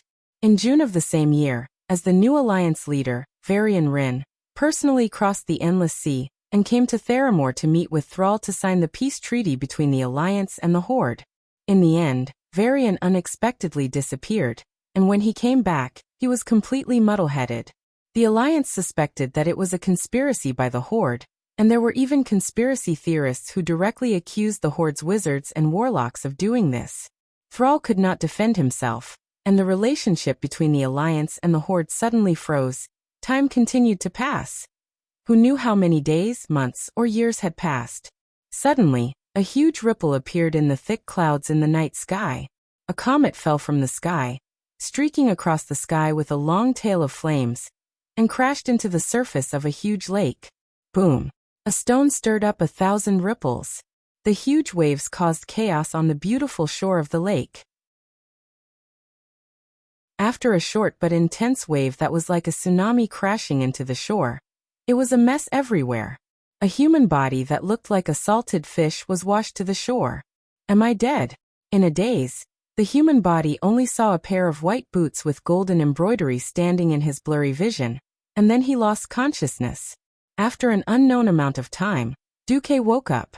The moment he regained consciousness, Duque felt that something was wrong, because he found himself tied to an execution rack, and his eyes were blindfolded. Not good, not good. This is definitely not good. Duque suddenly broke out in a cold sweat. If it was not a hostile force, he would never be tied up like this. Who knew how many seals were placed on his body to forcibly suppress the circulation of the magic circuit in his body? It would be better if the system elf was operating normally, but after passing through the time barrier, the system elf seemed to be temporarily down. Who was it? Which faction was it? Logically speaking, in Azeroth, it was probably the Forsaken who hated him so much, right? What the hell? Am I really that unlucky? Did I suddenly fall into the hands of those skeletons? Or did history change drastically again, and I came to a time when the situation is collapsing? Suddenly, a deliberately suppressed voice sounded in Duque's ear. It was a hoarse voice, and other than judging that it should be a female voice, Duque could not tell anything else. Duke Marcus, do you know what sin you have committed? Accompanied by a sharp rebuke was the sound of a long whip hitting the ground. Chapter 1082. Whip. Wax dripping? Yamit. It sounded so scary. Duque's face fell. If you're a demon from the Burning Legion, then my crime of slaughtering 5 billion of your people is unforgivable. But can I trouble you not to use an old torture tool that hasn't been used in centuries to pretend to be a demon from the evil faction in such a beautiful place? Really, you don't look like one at all. Suddenly, there was another whip. This time, it accurately brushed past the side of Duke's cheek, and the strong wind it brought caused Duke's face to feel a stinging pain. I didn't ask you about the Burning Legion. The woman was furious. Not official business? Then, Tyrant, is that you? If there was anyone that Duque owed, it would definitely be Tyrant.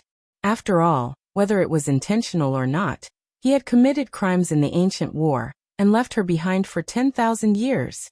Ha! You still know. As if adding fuel to the fire, the woman's voice suddenly rose by an octave.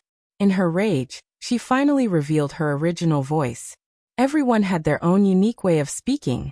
Tyrant's voice, which was filled with holiness and did not seem angry even when she was angry, was something that only the priestesses of the Moon Shrine possessed. Duque no longer hesitated and used his ultimate move. He did something that she definitely did not expect. He used his muscular strength and broke the 2 rusty and brittle shackles on his wrists in a very manly manner. The next moment, he followed the voice and hugged the beauty in front of him. I'm sorry, Tyrant. Before Duque could finish speaking, he instinctively felt that the woman in his arms was not Tyrant. The height of her breasts was completely different. One had to know that before he transmigrated, Duque had visually measured Tyrant's size. Over the past 10,000 years, she had not weakened at all. Alright, here comes the terrible question. Who is she? At that moment, Duque clearly felt the malice of the goddess of destiny. As the black cloth in front of his eyes slid off, Duque could clearly see that he was hugging a green-haired priestess. Less than 5 meters in front of him, the main character of the scene, Tyrant, pushed open the door angrily and saw everything perfectly. Such a melodramatic scene. Who dares to tell me that no one deliberately arranged it? I, Duque, will be the first to not believe it. But as expected, Tyrant flew into a rage. Die. Duque. Tyrant raised her hands and used her ultimate skill, Starfall. Duque's face froze. What had happened to Tyrant in the past 10,000 years? Why did it accumulate so much resentment? Duque had no way of knowing the answers to these questions. All he knew was that things were getting out of hand. The thick clouds in the sky were suddenly parted by a huge meteor, bringing with it the shrill cry of death as it crashed down. It was a meteor the size of a carriage. Only Tyrant, as the high priestess of the moon goddess, could accurately use Elun's power to make the meteor fall from outer space towards Duque. The blue beam of light locked onto Duque's forehead was the best guide. Under the power of the moon goddess, the meteor sped up and sped up. From breaking through the clouds to landing on Duque's forehead, it took less than 3 seconds. Perhaps Duque could have chosen to dodge, or use his Breaking Dawn magic to defend himself. If not, he could have used Ice Barrier to take the hit. Duque did not, because when he saw the anger written all over that beautiful face that seemed to have been separated for only half a day, Duque's heart suddenly ached. What happened to Tyrant was also recorded in the original history. In the original timeline, she was also captured by Savis, but because of the Gemini's strategy, even Archimonde could not touch Tyrant under Elun's power. Even so, many night elves were unhappy with Tyrant because of this, believing that she had already submitted. No. In fact, being captured was a humiliation in itself. Because of this, rumors began to spread. They said that Tyrant had been tainted by demons and had lost her purity, so she did not have the right to be the high priestess of Elun.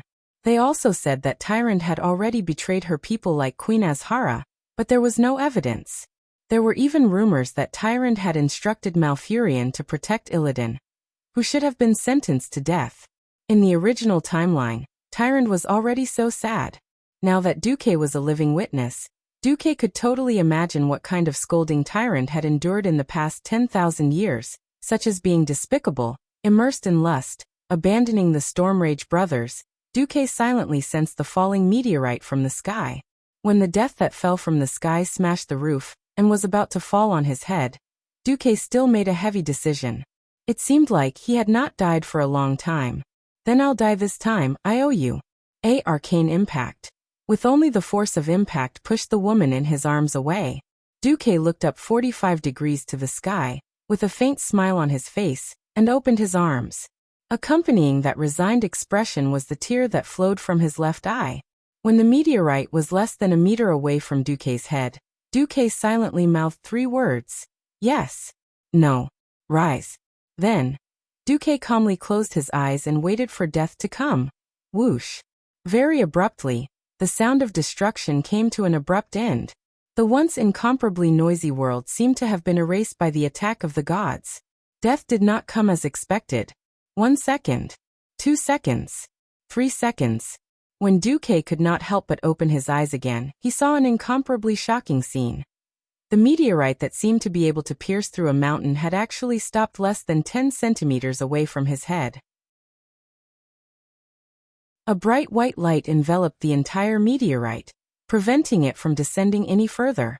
The next moment, a head of long blue hair with streaks of silver covered Duque's entire vision. Before he could even react, Duque's lips had already been taken over by an incomparably domineering force.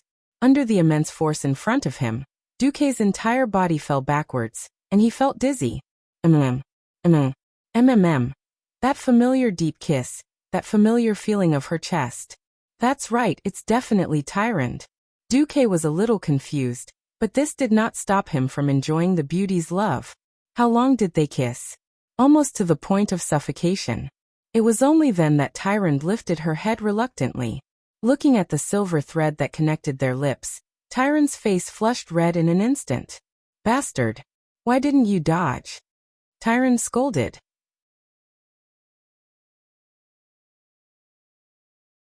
Chapter 1083. At this moment, Duque was possessed by the best actor. At this moment, Stephen Chow and Duque were together. Even though it was not a complete lie, Duque still decided to use this nuclear bomb level line and changed it. Once, the goddess of fate placed a strange but sincere love in front of me, and I could not cherish it. In the 10,000 years that I spent in the river of time, I spent every day and night in regret. This is the most painful thing in the world. Since the heavens have given me a chance to reunite after 10,000 years, even if I die at the hands of that woman, I will say, I'm sorry, but I love you. Bastard, how can I hate you when you're like this? Tyrant's tear ducts burst. Because she was on top and he was on the bottom, her bead-like tears washed Duque's face. Duque smiled bitterly and touched the side of Tyrant's face. He comforted her gently. It's okay, I'm back now, right? Sob, sob, sob. I'm so touched. I don't hate you anymore. Hearing the crying from next door, Duque felt a little awkward. Who the hell are you? Why are you crying too? Tyrant was so angry that she laughed and turned her head. Chandris, this has nothing to do with you. I'll deal with you for imprisoning Duque later. Duque was dumbfounded. I'm sorry, Duque. She's Chandris, my adopted daughter during the ancient war. Sigh, I can't even get rid of her. Sigh, I shouldn't have spoiled this little girl. Please. I'm over 10,000 years old. Chandris grimaced. Duque wanted to facepalm. Of course he knew who Chandris Feathermoon was. After the cataclysm, the Feathermoon stronghold was on land, and a troublesome hunter kited it to Orgrimmar. He wanted to see a good show where the leader of the Horde defeated the leader of the Alliance, but he failed. Brainless Howl and Gammer lost to her in single combat. The most overpowered thing was that she had inherited Tyrant's Starfall and Prayer of the Moonlight Goddess, which allowed her to attack the entire screen. He was definitely one of the fiercest leaders in the alliance. However, this guy was still a one-sided love, and he had been single for 10,000 years. Yes, the one who had a crush on her was Maiev Shadowsong's younger brother, Jared Shadowsong, the de facto leader of the allied army. Since Tyrant had pointed out Chandriza's name, Duque had a general idea of what was going on. This was the gushing spring lake of Teldrassil, a giant island in the middle of the sea where only the night elves lived. For some reason, when he transmigrated back to this world, he was discovered by Chandriz, who hated him for abandoning Tyrant. If not for Tyrant's arrival, it would have been a melodramatic scene. Now, it could be considered a pass. The house had been destroyed by Tyrant's starfall, and such a huge commotion could not be hidden from the people nearby. After Tyrant sent Chandriz to clean up the mess outside, Duque and Tyrant finally went to a room belonging to the Alun sisters to have a good chat.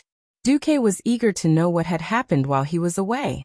Duke, who was the first to enter, was dumbfounded. He cursed on the spot. Holy sh**t. Resentment. Soaring resentment. Thousands of bananas, like dried meat, were hung on the four walls with their eyes wide open. These dried bananas looked like specimens that had lost all their moisture, but still maintained their bright yellow color. They were arranged neatly from floor to ceiling on the 4-meter-tall wall.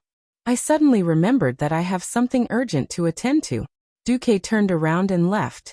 Unfortunately, it was too late. Tyrant still had the holy smile of a high priestess on her face, but her actions were not holy at all. Sister, why are you taking off your equipment if not to run faster in the dungeon? Although he was shocked, Duca's pair of shifty eyes could not move away. Haha, you didn't even want to tell me your real name back then.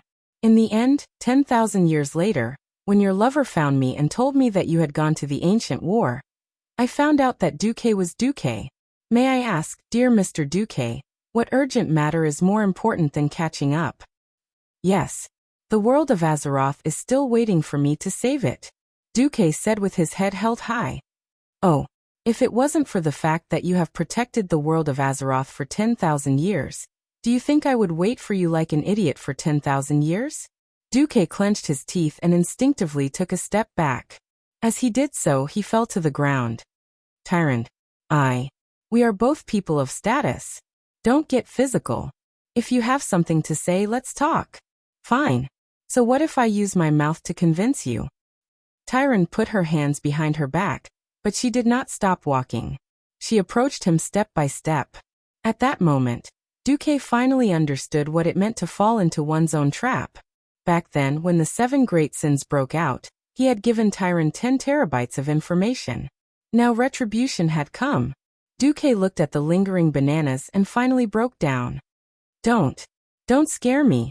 I actually have a weak heart. Tyrant did not say anything. One look from her made Duque's blood flow become uneven. Scream then. Scream then. Here, no one will hear you even if you scream your lungs out. Tyrant used the words that Duque had given her all those years ago. She almost angered Duque to death. Duque was quite strong-willed. When he realized that he would be stabbed no matter what he did, his temper flared up. He put his hands on his waist and laughed out loud. Ha ha ha ha. Tyrant, have you forgotten? You haven't beaten me even once. Do you still remember the terror of being controlled by Duque's godly sword? Sorry. A certain lover was too unqualified and didn't come for 10,000 years, so I've long forgotten. With that, Tyrant launched an attack. How terrifying was 10,000 years of resentment. One could tell from Duque's pitiful howl. No, don't stop. This battle would later be called the Battle of 10,000 Years, by the two of them. This battle was truly earth-shattering and earth-shattering. With the Red Dragon Queen Alexstrasza's blessing of life, countless warriors were quickly duplicated. Billions of soldiers bravely sacrificed their lives for the sake of righteousness. In Duque's mind, this battle was also called the Clone War. Cough cough. Duque came back to his senses, and the first thing he did was to set those banana lords on fire and expiate them. This thing was simply ominous. Of course, what made Duque's head hurt the most was the news that Tyrant told him. What? It's been 20 years since the Dark Portal. Tyrant said faintly, Yes. We agreed to wait for 10,000 years, but you're 20 years late.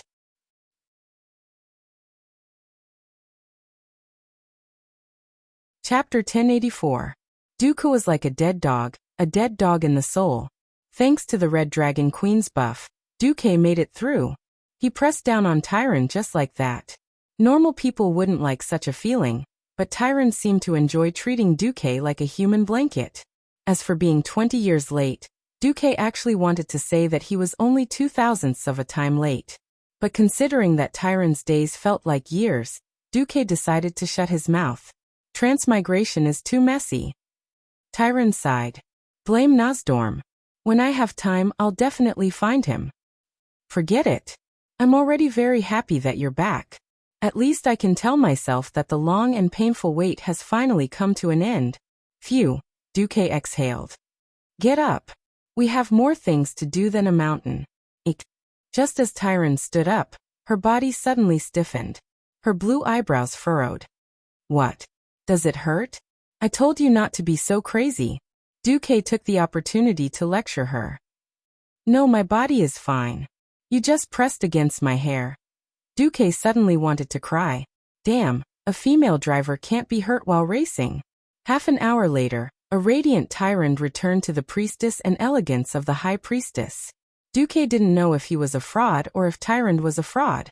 All right, great uncrowned lord of the Alliance, after you've visited your precious queens, I'll be waiting for you. Remember to stay one more night when you come to sign the contract. Dooku bared his teeth. Tyron really dared to say that. All right, Dooku knew that he couldn't promise her anything. After all, he could only give her one title. If he gave her one, what about the others? If he made a mistake, the Alliance would have a civil war before the Horde could rise. But, contract? Rin and Bronzebeard invited me to join the Alliance many times. I've been dragging it out. It's not that the Night Elves don't want to join, but it's because I didn't dare to leave the fate of my people in Varian Rin's hands. He was still too young and lacked experience. And after he disappeared and returned, he became muddle-headed. When Dooku heard this, his heart skipped a beat. Indeed, without him around, history would easily return to its original path. However, Dooku had no intention of saving William at the moment. Whether or not a person could become a useful person depended on their talent. Those with good talent would undoubtedly succeed more easily than those with poor talent. In this life, William's teenage years were relatively smooth. Because of Dooku's intervention, King Lang's death was delayed for a long time. This prevented William's childhood from being too terrible. This in turn has its disadvantages. Without the bitter days of being homeless and living under someone else's roof, William's temperament in this life was still too jumpy and not steady enough. Apart from talent, the key to a person's success was experience. Only by gaining true experience from cruel events and sharpening one's willpower and ability would one have the opportunity to become a true expert. Therefore, even though Dooku knew who the mastermind was, Dooku still chose to remain silent. For years had passed, and the biggest news was Anduin Lothar's death. He had passed away peacefully last spring at the age of 65 after receiving the news of William's return. For humans in this era, Lothar was considered to have lived a long life. Moreover, he had been seriously injured during the duel with Orgrim on the scorching plains, which left him with a lingering illness. It was already a miracle that he could survive for so long. Moreover, he had repeatedly rejected the eternal life that Dooku had stolen from Nosdormu. My life can be said to be magnificent. I've failed before, but I've always won in the end. As a warrior, I've already obtained the ultimate glory. I have no regrets to be able to see William and you grow up and become independent. Let me die as a knight. This was what Lothar had said to Dooku back then. Dooku knew that Lothar hoped that the earthy royal bloodline, which was meaningless in his eyes, would end here. This was because a noble and righteous bloodline would not be a good thing for the human countries, or even the entire alliance. The noble has already passed away, but a fellow like me has obtained eternal life. Dooku could not help but mock himself. Suddenly, Tyrant held Dooku's face in her hands, and a pair of silver eyes that seemed to be able to speak shot a reproachful gaze at him. Dooku, don't belittle yourself. By belittling yourself, you're belittling me. What do you think drove me to learn those things that made me want to die from embarrassment? And why do you think I had to wait for you for 10,000 years? There's only one answer. A great hero like you is worthy of me giving up everything to love you. It's worth me going crazy for you and even falling for you. Do you understand? Faced with Tyron's burning gaze, Duque could not hold it in any longer and kissed her fiercely. Compared to Lothar's death, what surprised Duque more was that Alicia had become the queen of the new Alterac kingdom last year. Alterac's territory included the current South Sea city-state, Gorehold Castle, Terran Mill, and the old broken ridge of the former Alterac kingdom, with South Shore as its capital. Although this had all happened when Duque was not around, Duque could still understand the context of the matter. His harem seemed to be using this method to maintain their influence within the alliance. Servanas, Jaina, Alicia, and now Tyrant, as well as Kalia, who had always been loyal to Duque, meant that Duque had 5 votes in the kingdom. Moreover, Bolvar for Dragon was the regent of Stormwind, so it was not difficult to convince him. This meant that Duque still had the absolute say in the alliance. Originally, the alliance had a great advantage, but the problem was that in these 4 years, the Horde had risen rapidly. The biggest difference was that in this life, the Horde had accepted goblins into the Horde in advance. He did not know if it was because of the history of the Battle of the Scorching Plains, or because he had personally witnessed the Battle of Mount Hyjal, but the performance of the alliance had deeply stimulated Thrall. As a result, after the goblins on both sides who wanted to earn money through underhanded means were jointly blocked by Jaina and Alicia, Thrall directly threw out an olive branch to the angry goblins. In addition, Anastrian had brought the Forsaken to Winterspring. In terms of results, the Horde had basically surrounded half of the Night Elves' territory. Duque narrowed his eyes, and first drew a circle on the map of the Kalimdor continent, at the place that would become Rustwater Port in the future. We must not let the Horde surround us. What gave Duque the most headache was that in the report that Aurelia had sent to Tyrande, there was a piece of information. A large number of orcs, formerly of the Blackrock clan, had begun to occupy the Blackrock mountain area between the Burning Plains and the Scorching Canyon. They showed signs of colluding with the Black Dragons.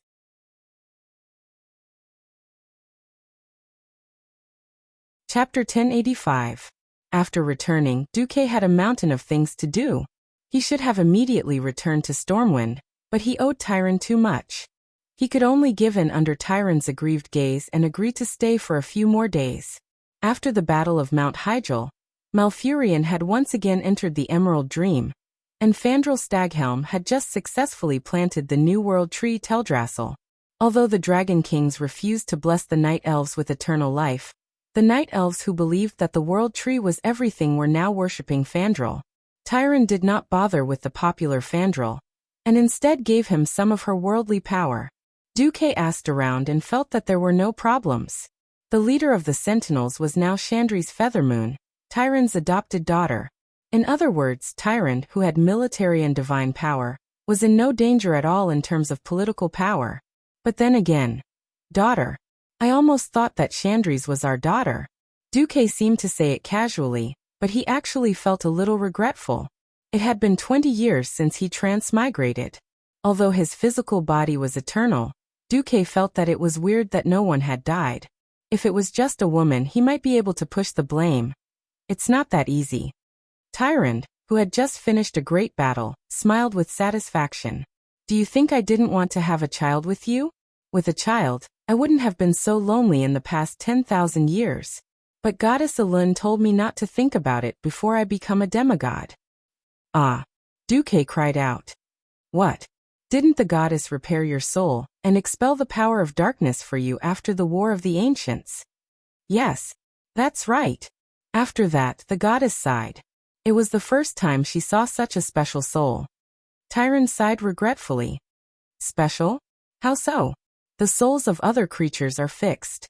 Unless they have a miraculous encounter, their soul capacity will only decrease most of the time. But your soul seems to be able to increase or decrease at will. As long as the core of your soul is not damaged, you can even revive like a demigod. Yes, a mortal who has the chance to come back from the dead like a demigod. Duque's heart skipped a beat, and he suddenly smiled bitterly.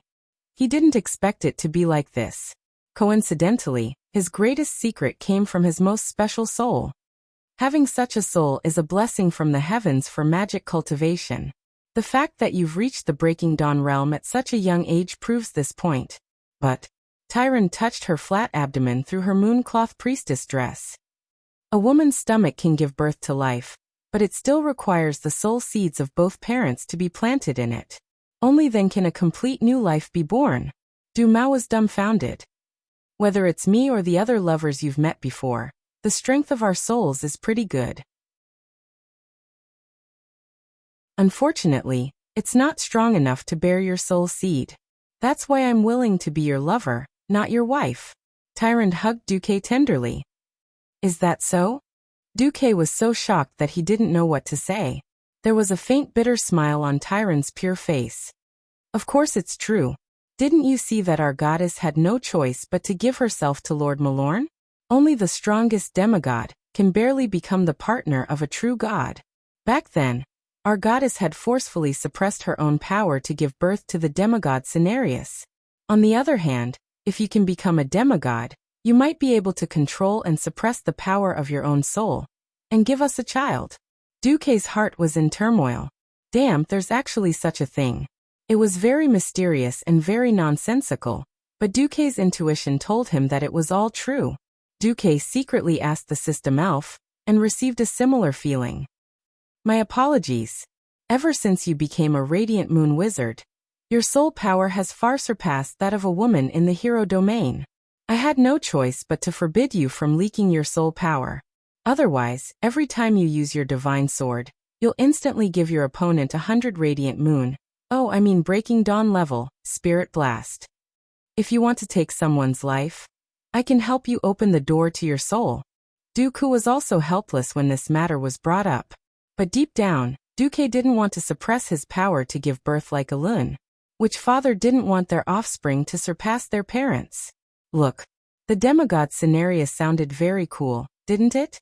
Grandpa Roar could kill him with one chop of his axe. In the ancient war, although the wild boar gods and bear gods weren't as weak as trash, they weren't strong enough. They were almost wiped out by the Burning Legion at their peak.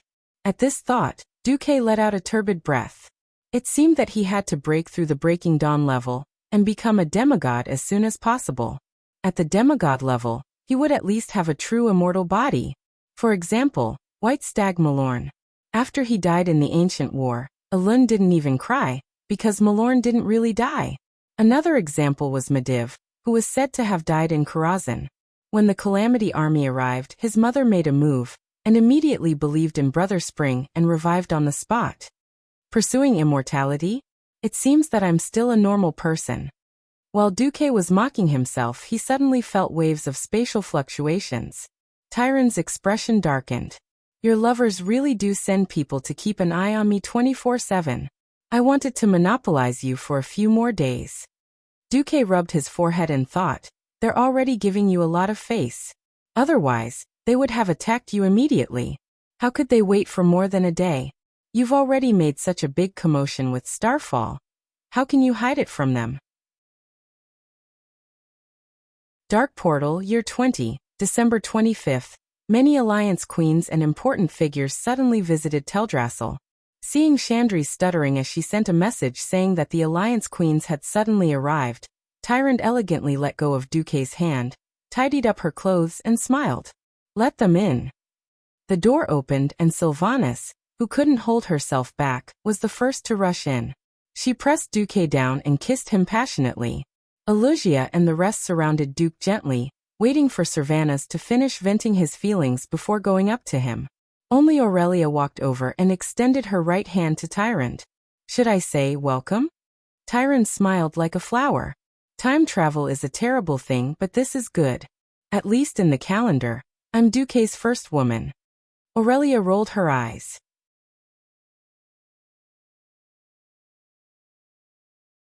Chapter 1086. Just then, Jaina walked over and teased. I wonder which high priest said that he was only poisoned and then saved by a guy called Dukong? Tyrant leaned over and whispered into Jaina's ear. Are you going to admit to a stranger that you don't know well that you were taken captive on the battlefield, and that you lost both your body and mind, only to find out that he was the strongest traitor in the Burning Legion, and that you turned the tides and became a great hero? You didn't lose anything, and you even received the approval and blessings of your goddess? Tyron's matter had been thoroughly investigated by Vanessa after she returned. All the women in Duque's harem knew about it. Even though they knew, they still felt that it was very mysterious. The leaders of the allied nations that had no interaction with each other before the Battle of Mount Hygel had already been taken care of by their own men in the future. Just thinking about it made their heads burn. Aurelia wasn't angry at all. Instead, she smiled and asked, "Why didn't you confirm it before the Battle of Mount Hygel?" Tyron shook her head. "The great hero I know, Du Kong, is a superhero who has the blessing of the moon goddess Alun and the blessing of the life giver. During the Battle of Sea Mountain, Duque didn't have these two blessings. So that's how it is. All right, sisters." Sylvanas finally finished eating and pulled up Duque, whose upper body was covered in lipstick marks. "Since that bastard Duque is finally willing to return from the River of Time, let's celebrate." Aurelia, Sasha, Alicia, Jaina, and Tyrant all raised their hands in excitement. "Oh hooray! Duque, don't think that just one more vote is enough. Accept your fate." Seeing the excited harem, Duque was embarrassed. "All right. Luckily, I have Alexstras's blessing." If the Red Dragon Queen knew that Duque used her blessing like this, would Duque be beaten to death? This could also be considered as some kind of happy trouble. On that day, it was rumored that someone had seen a few sexy Christmas girls at the gushing spring lake going in and out of the place where Duque was staying. There was even a general of a certain sentinel troop who claimed that he saw his beloved adoptive mother wrapping a red ribbon around him, treating him as some kind of Christmas present, and putting him into a big Christmas gift box. Of course, a certain someone seemed to have been forced by a certain high priest to swear that he had never said such a thing. All the trifles were tidbits of news, not worth mentioning. There was only one piece of news that swept across the entire Alliance and Horde in the shortest time possible. The great hero of the Alliance, Duke Marcus, who had saved the world many times, had finally returned from the River of Time. On the same day, the Night Elves reached an agreement with the Alliance and announced that they would join the Alliance. After receiving the news, Thrall, who was patrolling Orgrimmar's Valley of Power, suddenly smiled bitterly. Should I say, as expected of Duke Marcus? Beside him, Grom, whose hair had already turned white, suddenly said, "I wouldn't be surprised at all if it's him. Unfortunately, he's not from the tribe." Indeed. Thrall didn't even need to open the map to know how disadvantageous it would be for the Horde if the Night Elves joined the Alliance. Grey Valley itself was the traditional territory of the Night Elves. Even if his subordinates yelled, "If the elves don't want to give us more wood, we'll get it ourselves," Thrall had never thought of waging war with the elves. The elves were not a weak race. Even if they lost 100,000 troops in the Battle of Mount Hygel, the elves were still very powerful, and it was impossible to win without the strength of the entire Horde. Moreover, the elves' nest had already been moved to the giant island of Teldrassil. Even if the Horde could occupy Grey Valley, they would not be able to completely dominate the entire continent of Kalimdor. This was because the Black Coast to the northwest of Kalimdor had an extremely long and complicated coastline, and the Elven fleet could land on any part of the coast. The Horde's navy was completely absent. Sigh. Thrall let out a long sigh. He knew that if Duque sacrificed himself, it would be for the world of Azeroth, but the reproduction and survival of a race was such a cruel thing. If a race or an organization wanted to survive and develop, they would need more living space and more resources. Without Duque, the Alliance would be like a plate of loose sand. William, that little brat, would not be able to support such a large alliance, let alone deal with the incomparably complicated internal situation of the Alliance. As long as the Night Elves did not join the Alliance, Thrall was confident that he could make use of the Orc's strong reproductive ability, and use at most 2 generations of 30 years to make the Horde the overlord of Kalimdor. It was a pity that the person he did not want to see the most had returned. At first he did not feel it, but now it seemed that Duque's plan was extremely incisive. When he first opened up Duroder, he did not think too much about it. Later, he found out that the Alliance had opened up Theramore City in the southern part of Duroder. Now that the Night Elves had joined the Alliance, it was tantamount to a pincer attack on Orgrimmar from the north and south. This was quite detrimental to the development of the Horde. Once, the goblins had mentioned to him that they wanted Azhara's land. If Duque was not here, it might have been possible. But now that Duque was here, the Horde would not have a chance. It had only been 5 years since the orcs came to Kalimdor. The group of refugee children had just grown up, which allowed the Horde's military strength to recover to a little more than 100,000. With the technical support of the goblins, the Horde's military strength had greatly increased. Unfortunately, they were still no match for the Alliance. It was because he had fought alongside the Alliance that Thrall clearly understood what kind of monster the Alliance was now. They could easily mobilize more than 1 million regular soldiers, and all the youths had to undergo strict military training. In fact, the Alliance had more than 3 million reserve soldiers. Moreover, the battle at Mount Hyjal had proven that the Alliance had the terrifying ability to quickly transport more than 100,000 troops across the sea. With the Burning Legion and the Scourge Army as a common enemy, the Alliance was, of course, happy to cooperate with the Horde. However, after losing the common goal, the conflict between the two sides would definitely be triggered again due to territorial disputes and other issues. After all, no one had forgotten the hatred of the past. The previous generation of Alliance warriors had all become generals, and they had not forgotten the wanton massacre of the old Horde on the Eastern Kingdom. Similarly, the Horde had not forgotten the days when they were enslaved by the Alliance. This hatred would not be so easily resolved. It was very likely that there would be a war between the Alliance and the Horde in the future. Thinking of this, Thrall felt a little suffocated. He turned to inform Varrock, "Tell a Nastrian that I agree to meet him in secret. He can choose the location, but it cannot be too far from the Horde's territory."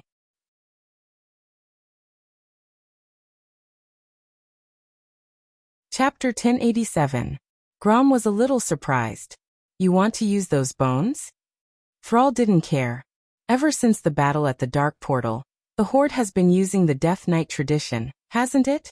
Orgrim did it, and so did the former chief Nazul. Grom shook his head. "I mean, aren't you afraid of angering the Alliance?" Thrall smiled. "That's why it's a secret meeting. As long as the Alliance doesn't declare war on the Horde, the Forgotten Ones won't join the Horde." Grom sighed. "You've really matured." Thrall still had a difficult childhood in this life. Whether it was his career as a gladiator, Orgrim's teachings, or the experience of leading his people west to the Endless Sea, Thrall had trained him well. It wasn't an exaggeration to say that if Varian hadn't gone missing in this life, he would have been completely defeated by Thrall. After becoming the leader of the Horde for 5 years, Thrall had become more mature and farsighted. The rarest thing was that Thrall, who was making the Horde rise again, was only 20 years old. The people of the Horde didn't doubt that Thrall could lead the Horde for at least another 30 years. Thrall looked to the east. The Horde has fallen far behind the Alliance. I hope that the disaster at the Burning Steps can hold the Alliance back. It wasn't an exaggeration to say that other than a certain cheating transmigrator, the Horde knew the disaster that the Alliance had caused. That was because the ones who led the trouble at the Blackrock Mountain were the 2 sons of the first chief, Red Blackhand and Maim Blackhand. Thrall had originally lamented that the Alliance had completely dominated the Eastern Kingdom, and was far stronger than the Horde. Now that he received this news, Thrall only wanted to laugh. The location of the Burning Steps was too important. It was located in the core area of the southern continent, but the geographical conditions were extremely harsh. There was lava and volcanic ash everywhere, and it wasn't a place for humans to live. Other than the Blackrock Orcs and Black Iron Dwarves who were naturally resistant to fire, no other race could live well there. Even Thrall would have a headache if he were to occupy a place like the Blackrock Mountain. At this time, Thrall still had the mentality of watching a show. If he knew who the real master of the Blackrock Spire was and what was under the Blackrock Mountain, his attitude might be a little different. The Dark Portal, December 28, 2020. Even in the warmer Stormwind, it was still a world of ice and snow. Winter was the time when all things withered. Winter was also the time when people who had worked hard for a year could enjoy the fireplace in their warm homes and enjoy the harvest of the year. Thanks to Duque's valuable thoughts on internal affairs, the current Stormwind was far better than the Stormwind in history, where people struggled in hardship. From west to east, there was a railway that ran through the entire kingdom. The wheat in the western wilderness could be harvested today, and the day after, it could be transported across the entire elven forest along the railroad, bypassing the Redridge Mountains and passing through the Swamp of Sorrows to the Watchtower in the Cursed Land. From north to south, there was a subway from Ironforge to Stormwind City, from Stormwind City to Gold Flash Town, all the way south through the Twilight Forest. A new railway was being built. Currently, the southernmost end of the railway had reached Crow Ridge. In another 2 years, this north-south railway would reach Stranglethorn Vale. Even though the railway was only half open, a steady stream of weapons and supplies was still being sent through the railway to the Expeditionary Army in Stormwind to develop Stranglethorn Vale. Now the area around the Hordsgrom High Camp, including the Baral and Zakunda ruins, had officially become Stormwind's territory.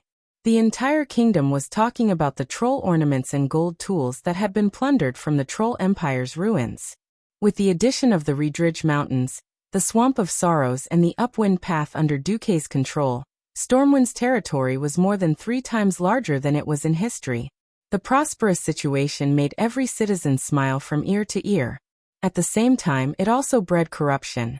With the economy doing well, the lords of Stormwind could practically lie down at home and still earn money every day. Gradually, the new generation of nobles forgot the humiliation of losing their territories and the grief of losing their loved ones, and began to indulge in pleasure. On the 28th, the important ministers of Stormwind gathered at the new Stormwind stronghold. This was because they were going to discuss the next year's important matters. Every year, major events of Stormwind would be discussed in winter and carried out in the spring of the next year. Luxurious carriages were parked in front of the even more majestic Stormwind stronghold's gate. Many nobles, even if they were just there to listen, were dressed to the nines. Since 2 years ago, they had formed a habit of waiting at the gate of the stronghold for her to appear. She did not disappoint them, and she came.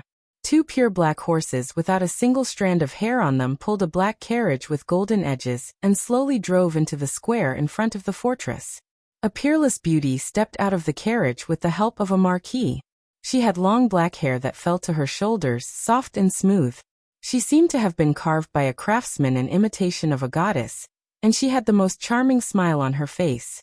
She wore a purple shirt with silver edges and a diamond-shaped hollowness in the middle of her chest, showing off her seemingly bottomless cleavage. She wore a bright red floor-length dress. Just her appearance alone caused a wave of low exclamations of admiration.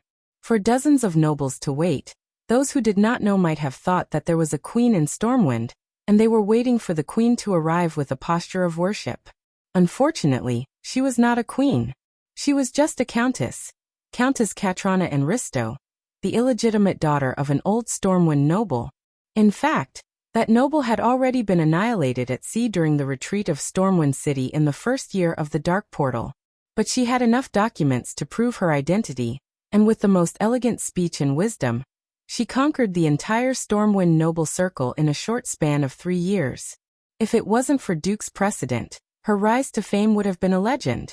Not only did she have amazing social skills, but she was also extremely outstanding in internal affairs.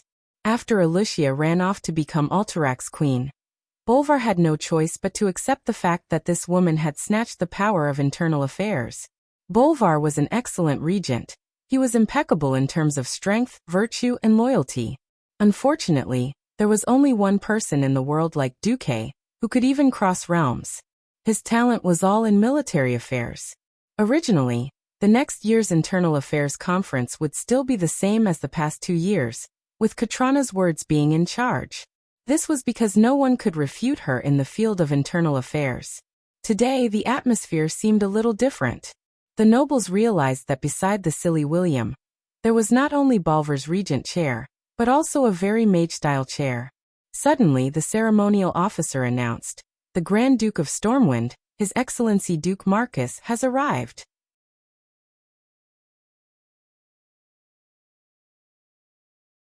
Chapter 1088. Every Stormwind nobleman gasped in shock. This was the Stormwind Kingdom, the strongest human kingdom in the entire Eastern Kingdom. 20 years ago, the Stormwind Kingdom had been destroyed in the first battle of the Dark Portal. However, the fallen Stormwind Kingdom was miraculously recovered, and it took more than 10 years to rise again, becoming one of the most outstanding human kingdoms. Even the oldest human kingdom, Lordaeron, could not compare to Stormwind. Due to the plague of the Scourge, and the loss of a large number of people in the war, the once powerful Lordaeron was now just a second-rate kingdom. On the other hand, Stormwind was able to thwart the infiltration and conspiracy of the Cursed Church during the Third Battle of the Dark Portal, due to Duque's prior arrangements. They managed to avoid the plague that broke out in the northern continent. Moreover, when Lordaeron fell, Stormwind took in a large number of refugees, and invested them in the development of Stranglethorn Vale and the Swamp of Sorrows. Even after the war ended, those who stayed were given land. Queen Kalia of Lordaeron did not force her people to return. Overall, Stormwind's national strength did not decline. The previous king, Lang, was undoubtedly an excellent king, but that was all. Compared to his two incomparably dazzling and inescapable subjects, Ryan was just a mediocre person. Anduin Lothar, the leader of the Stormwind Royal Guards, the leader of the Iron Horse Brotherhood, the first commander of the Alliance, the strongest human warrior, and the last confirmed direct descendant of Thoradin the Great. His life could be said to be legendary. He had participated in the killing of the Demon King Sargeras, who had possessed Mediva's body, killed the first chief of the Horde, fought head-on against Grom Hellscream, who had killed many famous Alliance knights in the Silverpine Forest, and led the charge in the Battle of the Scorching Plains when his side was at a disadvantage. His heroic story could be said for 3 days and 3 nights. Lothar was a model of chivalry. He was worshipped by countless knights, and was destined to be sung for thousands of years. However, there was another person who was more famous than Lothar. That was Duke Marcus, the uncrowned king. On the military front, Duque had personally pierced through the chest of Mediv, who was possessed by Sargeras. He commanded the weak army of Stormwind to set fire to the 200,000 Horde soldiers. He miraculously saved 50,000 Stormwind elites on the floating ice island, and was appointed as the Alliance's vice commander before the age of 20. After that, he led the army to fight for thousands of miles, from the Battle of Southshore where the sea was dyed red, to the Eagle Nest Mountain, to the northernmost Kuil Salis on the mainland, to the siege of the Horde in Rotterdam, and finally to the decisive battle on the Scorching Plains that made the name of the Lightning War resound in both heaven and hell. When the Horde's third-generation chief, Nazul, led the army to counterattack, it was his watchtower defense line that defeated the Horde's ferocious counterattack. During the Third Battle of the Dark Portal, he led the Alliance and defeated the main force of the Calamity Army in one fell swoop. In the end, the Calamity Army that had swept the Rotterdam Kingdom, the Dalajan Kingdom, the Rapids Castle Kingdom, and the Kuil Salis Kingdom was expelled from the Rotterdam Kingdom. What followed was the Battle of Mount Hyjal that almost destroyed the entire world of Azeroth. It was no exaggeration to say that in the field of military affairs, Duke Marcus was the god of war. Just based on this battle record alone, it was enough for Duque to be praised for thousands of years. But it was more than that. In the field of civil affairs, Duque was the greatest inventor and reformer.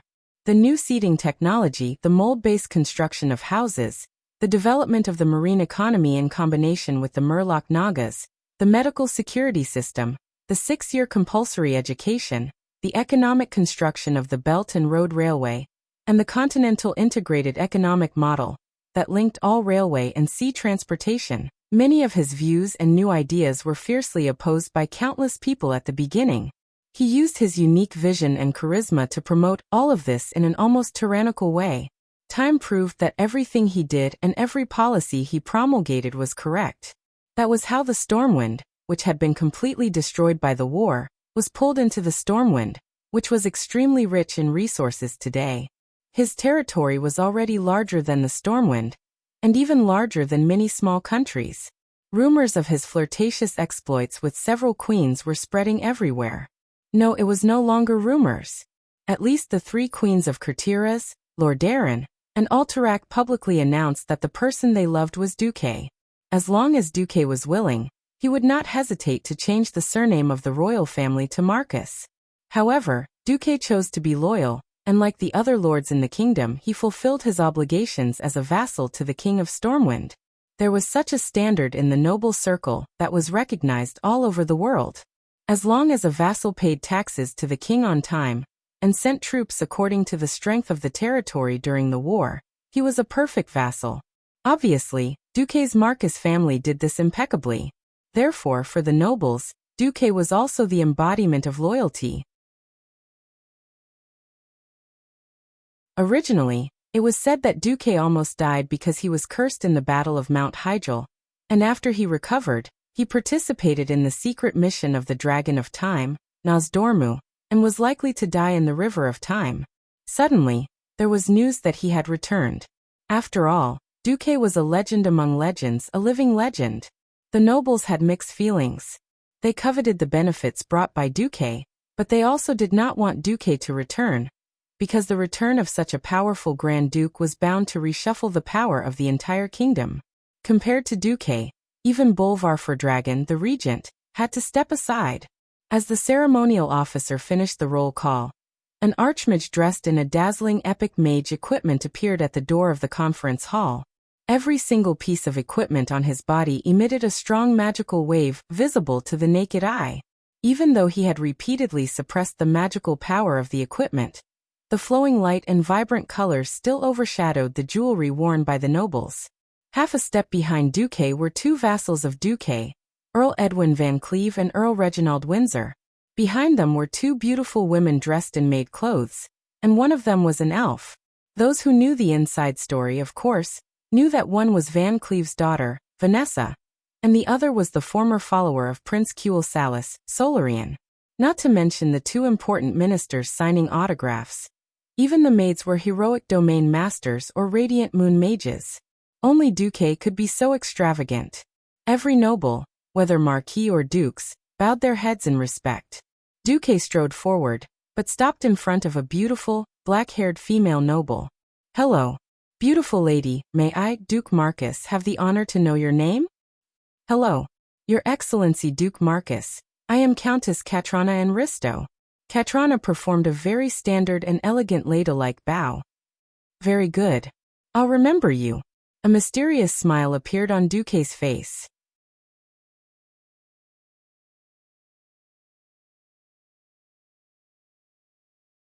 Chapter 1089.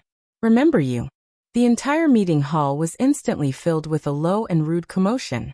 No one cared about this little bit of impoliteness. To many nobles, this was definitely something that the Countess of Enristo could be proud of.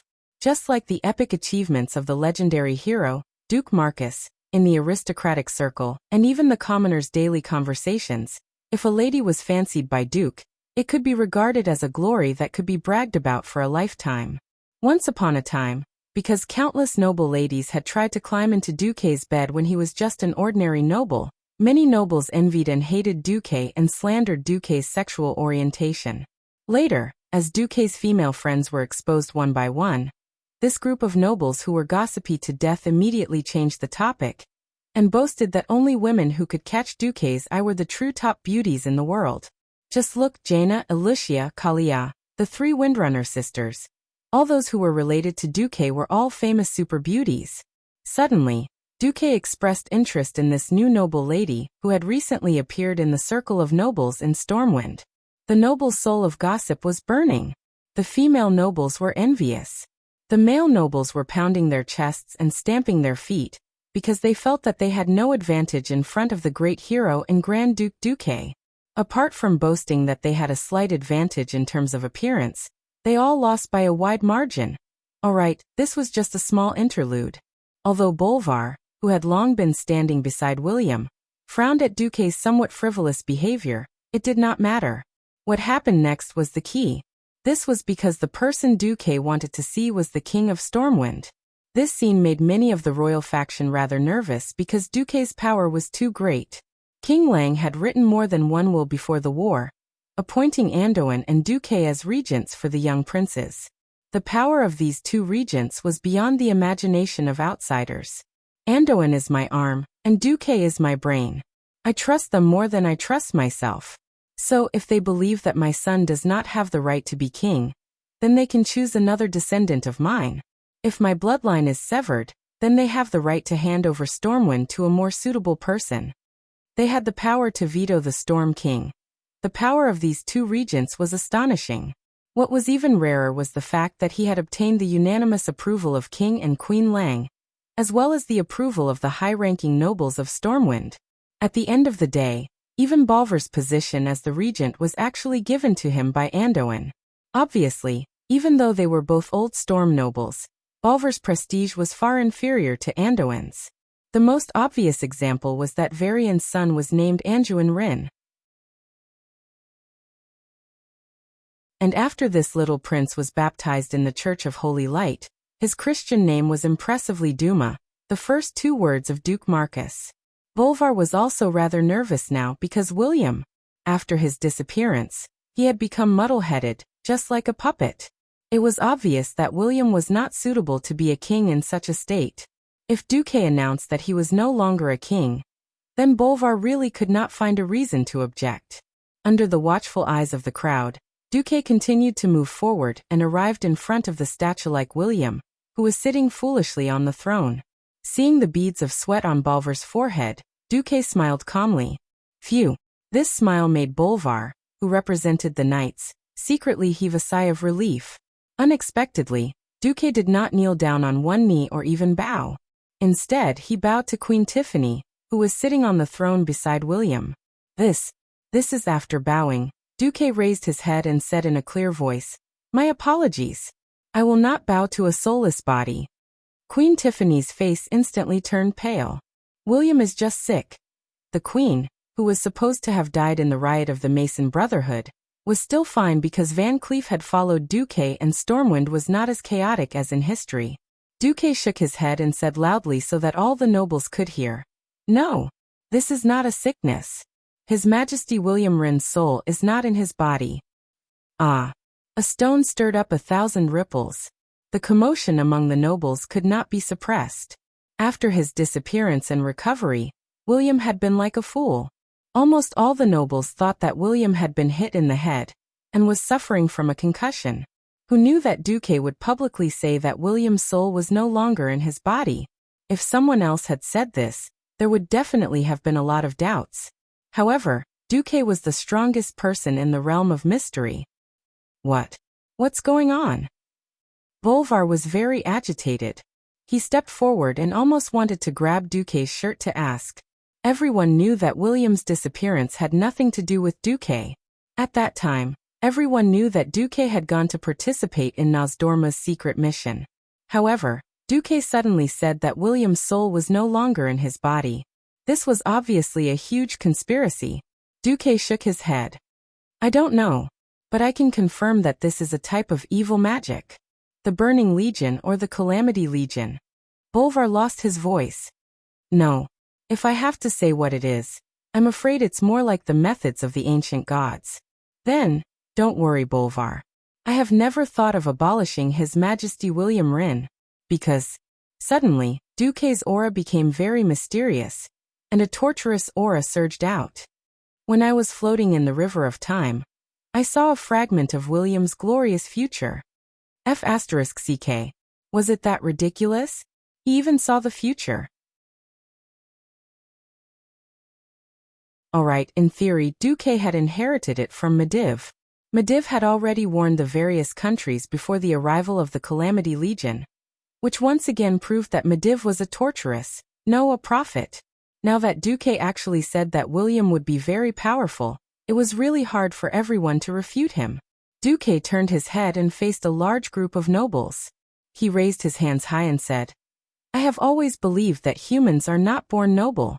If bloodline determines everything, then the great Anduin Lothar should be the ruler of the 7 human countries, and not choose to end his own bloodline."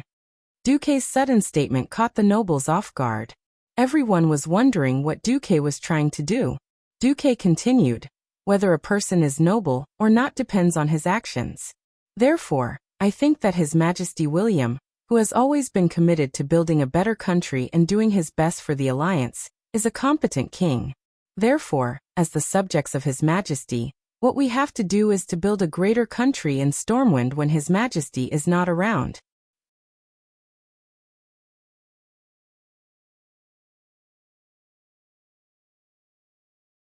Chapter 1090. If Duque deposed the king from the start, it would undoubtedly maximize the effect of establishing dominance, but it would also bring about another consequence, the division of power in Stormwind. Even if Duque put Anduin Wrynn on the throne, there would still be suspicions of narrowing the emperor to order his vassals. If he maintained the status quo, it would not disturb the core knights of Stormwind, nor would it alarm someone. With Duque being so easy to talk to, those guys who were ready to make trouble had no choice but to stop. After all, with Duque's identity and status, with such a huge foundation and the support of external forces, even if Duque told the Wrynn family to get lost and he himself became the king of Stormwind, it would not be surprising. Duque was advancing by retreating. Since he had given up on the most crucial issue of royal power, he would definitely reap the benefits in other areas. This was something that the nobles with a little political knowledge would understand. But no one would have thought that Duque's next bombshell would be so shocking. Like the most passionate speaker, Duque's hands were raised high like a conductor of an orchestra, stirring the heartstrings of the nobles. Everyone, are you satisfied? Satisfied? Satisfied with what? Living in a castle that looks magnificent on the outside, but is actually built on quicksand, enjoying prosperity that can be destroyed at any time, and the taxes of your subjects, even if you will die in a few years. Even so, are you satisfied? What? Destroy? Again? Most of the nobles' faces were covered with makeup, but now under the heavy makeup, their faces were as pale as they looked. Die? Die? No. Of course not. Death and the loss of inheritance were almost the things that the nobles feared the most. After experiencing 3 battles at the Dark Portal, is there anyone who still dreams of eternal peace? If there is, then let me give you a word of advice. Don't be naive. The demons of the Burning Legion have already set their eyes on this beautiful planet. There may be peace, but every subsequent peace will be extremely short. If you do not wish to be destroyed, then bring out your drive, bring out your dignity as a noble, and prepare for war. War? Where is the enemy? As the leader of the knights, Bolvar stood up without hesitation. Duque waved his hand to stop Bolvar. No. There's no rush. This time, I'm here to tell everyone that the era of nobles being able to watch the soldiers fight on the front line, as if it had nothing to do with them as long as they send soldiers and pay them, is over. While they safely have a party in the rear, is over. When Duque said this, all the nobles in the meeting hall felt their hearts skip a beat. Obviously, Duque was going to use his ultimate move. I hereby formally request Stormwind to reform the tax system. In the future, all tax officials will be dispatched by the kingdom. Taxes are divided into national tax and local tax in proportion. The national tax would be paid directly to the state and controlled by the state. The land tax was collected by the lord and used for the lord's daily expenses, as well as the construction of the territory. At the same time, all entrance fees and road tolls will be abolished. In terms of military affairs, greatly reduced the number of private soldiers that nobles can legally possess. Grand dukes can only have 1,000 soldiers at most, and so on. The disbanded soldiers and those who passed the physical examination will all be incorporated into the country's regular army. The rest will be reorganized into local garrisons and supported by the country's finance. In terms of armaments, all mines will be uniformly mined by the country. Every year, a guide price will be set based on the market price and economic returns will be given to the lords. At the same time, the lords have the obligation to allocate empty land near the main roads for the country to build various military facilities according to local conditions. In one breath, Duque threw out a combination of punches, directly shocking the nobles to the point of suffering internal injuries. All the nobles felt like they were about to faint. This was digging out the roots of the nobles. In name, taxes did not increase, but which nobles did not have their own private coffers? Every year, the taxes would be 10,000 gold coins. At most, they would report 3,000 gold coins, and then pay 3,000 as taxes to the king. Now that even the tax officials had been changed to the countries, that private coffer would be the first to be destroyed. In terms of military affairs, abolishing the private soldier system was equivalent to abolishing military power. In the future, any family soldiers would only be at the level of a guard of honor, and would not even be qualified to rebel. In terms of armaments, the nobles who occupied the mountains as kings were forced into a dead end. In the past, those who had mines in their territories were like hens that laid golden eggs, practically earning money while lying down. There were even lords who secretly refined the mines themselves, forged them into weapons, and secretly sold them to the tribes. Now no one could play any tricks. With such a reform, nominally, the territories still belonged to the lords, but there would be no profits or autonomy. This was simply the biggest subversion of the aristocratic system. A marquis named Layunali exclaimed on the spot. No! Even you, Grand Duke Marcus, do not have the right to announce the abolition of the aristocratic fiefdoms. This is the aristocratic norm set by Thoradin the Great. This is the cornerstone of the entire aristocratic world. Duque did not answer directly, but instead smiled strangely. Sir Marquis, have you ever seen a big explosion that almost destroyed the world? No. I have seen it. I just went to the ancient war 10,000 years ago and saw how the ancient Kalimdor continent exploded, exploding into today's Kalimdor and the Eastern Kingdom continent. Do you want me to show you some magic images? Although he said no, in fact, Duque had already started to show them with a wave of his hand. Well, I'm sorry to inform you that there will be similar catastrophes in the near future. Sir Marquis, even if Stormwind City is likely to be engulfed by lava, do you still want to tell me that the rules set by Thoradin the Great, which destroyed the Empire 2,000 years ago, cannot be changed? Even if the Lava Lord Ragnaros, who is sleeping in the burning steppes, is about to awaken and turn the entire southern continent into a sea of fire purgatory, do you still dare to say that it has nothing to do with us? The aristocrats' faces turned green, but they did not know how to refute. Duque's voice suddenly rose by an octave. Everyone. The times have changed. Relying on the contributions of our ancestors to enjoy the glory and splendor for 1,000 years is bound to be a dream. In the past 20 years, I, His Majesty Lang Rin, and His Excellency Anjuan Lothar have done so much for this country, carried out so many reforms, and built Stormwind City so strong together with everyone, not to give you the capital to be corrupt. Corrupt is it? Bolvar suddenly laughed bitterly. The kingdom had become extravagant, and it was not that he did not notice this change.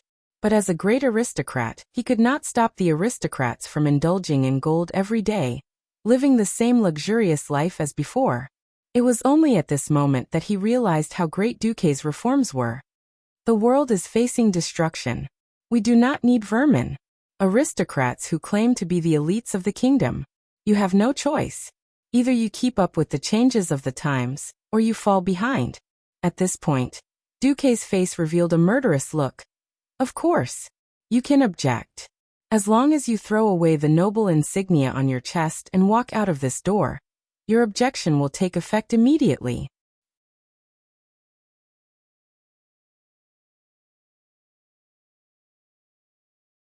Chapter 1091. The nobles were shocked. They couldn't believe their ears. Duque, who had been missing for a long time, came back with drastic reforms and targeted at the roots of the nobles. Were the nobles still nobles without financial and military power? What right did the nobles have to do whatever they wanted in their own territories? Wasn't it just financial and military power? Almost all the respect and power were obtained from these two things. Now, without even informing them, he directly said that he would take back their power. This was killing them. They almost wanted to rebel on the spot. Unfortunately, no one dared. Compared to a peerless expert who killed the demon king Sargeras and the demon commander Archimond, they were practically trash. All the nobles' military power combined couldn't even defeat one of Duque's fingers. If it was 20 years ago, when the nobles of the 7 human kingdoms were united, they might be able to summon external forces and teach Duque a lesson for daring to challenge the rules of the nobles' game. Unfortunately, When the storm nobles suddenly thought about it, their mouths were filled with bitterness, as if they had been forced to eat *T. Unknowingly, the world of the nobles had already collapsed from one disaster after another.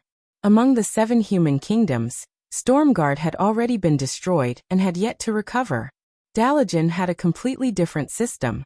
By the way, the current chairman, Ronan, was Duque's personal disciple. Gilnis was still surrounded by a group of werewolves, and no one knew if his kingdom had been destroyed. Apart from Stormwind, the nobles of the remaining 3 countries were basically wiped out. Alterac. After the second battle of the Dark Portal, the Horde conquered Broken Ridge, and even the nobles including Eden Pyreus were wiped out. Only Duque's bloodline was left. Although Elugia ascended to the throne, the old Duke Berev still stayed in the Marcus family's territory. The entire family and even the kingdom were in cahoots with Duque. Lordaeron. After Arthas's betrayal, the core nobles of Lordaeron were all wiped out. Only staunch local lords like Mograine were left, but they were all the most loyal knights. Kurtiras. During the third battle of the Dark Portal, the entire mainland fell, and all the nobles were wiped out. Only Queen Jaina was left. Alright, the problem was that the 3 queens mentioned above were all considered to be Duque's lovers by the nobles. Outside help? It was already good enough that Duque didn't drag the rest of the human kingdoms over to hold down the fort. How could he ask for reinforcements? Not only did they not have any external help, but they also could not defeat Duque, whose power was equivalent to that of a country's monarch. The nobles were truly aggrieved. Commotion. Both sides were embarrassed. For a moment, everyone wanted to find someone else to go against Duque. Amidst the countless, "I'm not as good as you, and do you think I'm an idiot" looks, the storm nobles realized in despair that no one could do anything to Duque. Duque didn't even take out his staff. He just stood there with his hands clasped behind his back, demonstrating what it meant to be domineering with a smile. If looks could kill, then these useless nobles would have been killed on the spot, chopped up and fed to the dogs. Now Duque was so domineering. "You can object. I can ignore it." Just like that, he used an almost barbaric manner to declare his power and force. "Silence. Do not erupt in silence. Die in silence." Just like that, Duque, with a silent smile, killed the nobles' will to resist. Haha. Is there anyone else who wants to object? The gate is right there. Don't worry, as the regent of Stormwind, I have no intention of confiscating the property of those who object. After handing over the territory to the country, I will allow you to sell off the property in your territory. At the same time, I will allow you to continue to do business and live within the borders of Stormwind. Duque's attitude of "I'm giving you a gift, but you're not thanking me for it" almost drove the nobles crazy. Rage spread through every vein in their bodies, but they couldn't vent it. They were practically suffocating to the point of suffering internal injuries. Bolvar was dumbfounded at the side. He wanted to speak a few times, and even when the nobles he was familiar with sent him pleading looks, his heart softened a little. But after squirming a few times, he didn't say anything in the end. What reverberated in his mind was what the late King Lang had said to him when he was still alive. "Bolvar, Duque's reforms, with our intelligence, we can't understand them. In fact, you and I are both mortals. We don't have Anduin's courage, nor do we have Duque's intelligence. So mortals should do what mortals do. Leave the rest to them.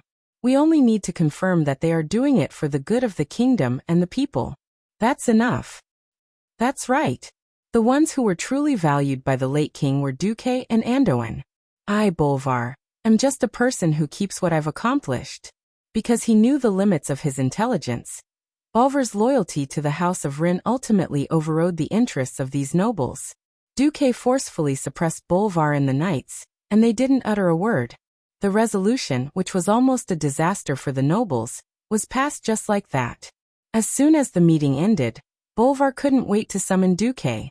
Almost as soon as he entered the secret meeting room, Bolvar asked, "Duque, what are you trying to do?" "Bolvar, do you really not know, or are you just pretending? Stormwind has already decayed." Duque's expression turned cold, and he threw out a stack of petitions. "I made so many reforms to make the entire kingdom rich, not to feed those vermin." Looking at the stack of petitions, Bolvar's eyes immediately closed in pain. You won't die if you don't court death. In the past, the lords controlled their territories. Even the king had to pay tolls to the lords when he opened a railway. Now that they were used to plucking feathers from the geese, and every train had to earn a sum of money, those nobles actually joined forces to besiege him, the regent, saying that they wanted to impose special tariffs on the supply trains that passed through their territories to the Overwatch Castle in the Cursed Land. Otherwise, they would stop the train every time it passed, and check if there were any prohibited items. Other than that, the nobles made all sorts of noise because the land was privately owned. Bolvar, who abided by the iron law that the nobles' territories were not the king's for 2,800 years, could do nothing about it. However, he didn't think that Duque would immediately make a move upon his return. But this is too intense. This will cause the entire ruling class of the kingdom to collapse. Then let's change it to another batch. Even if we don't do anything, they will eventually perish under the enemy's attacks. The important thing now is whether we should destroy them, or let them continue to corrupt the entire kingdom, dragging the kingdom and even all of humanity into the abyss of destruction. Is it that exaggerated? What if I told you that the loss of Varian's soul was the plot of an enemy, and that enemy just so happened to be among the nobles? Bolvar's heart instantly froze.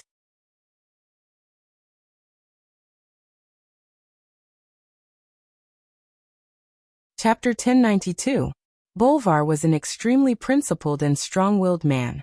It was true that he was pained by the depravity of the nobles, but he was a knight loyal to the king first and a noble second. He clenched his teeth and said, "As long as you have evidence, I will support you even if you have to wipe out all the nobles in Stormwind City." Duque, on the other hand, became relaxed. There's no rush. Compared to wiping out the vermin in the country, don't you think that William is more important? Bolvar's eyes immediately lit up. He pounced on Duque like a hungry tiger pouncing on its prey, grabbing Duque's arms tightly. You know where His Majesty's soul is? William's disappearance was the biggest stain on Bolvar's record as regent. It was the deepest humiliation. From the time William disappeared to the time he was found, he had become an idiot. Bolvar's heart was constantly tormented by guilt. The late king had handed William over to Lothar before handing him over to him. He had always been strict with himself and scrupulously abided by his duties as regent. Who would have thought that something like this would happen? If not for the fact that he had to support the country, Bolvar would have committed suicide long ago. Now that Duque had suddenly mentioned William's whereabouts, how could Bolvar not be agitated? Coincidentally, when I returned from the River of Time, I saw some fragments of William's future. Coincidentally, I returned from the new main city of the elves, Teldrassil, which was not far from that place. I did my best to confirm William's safety.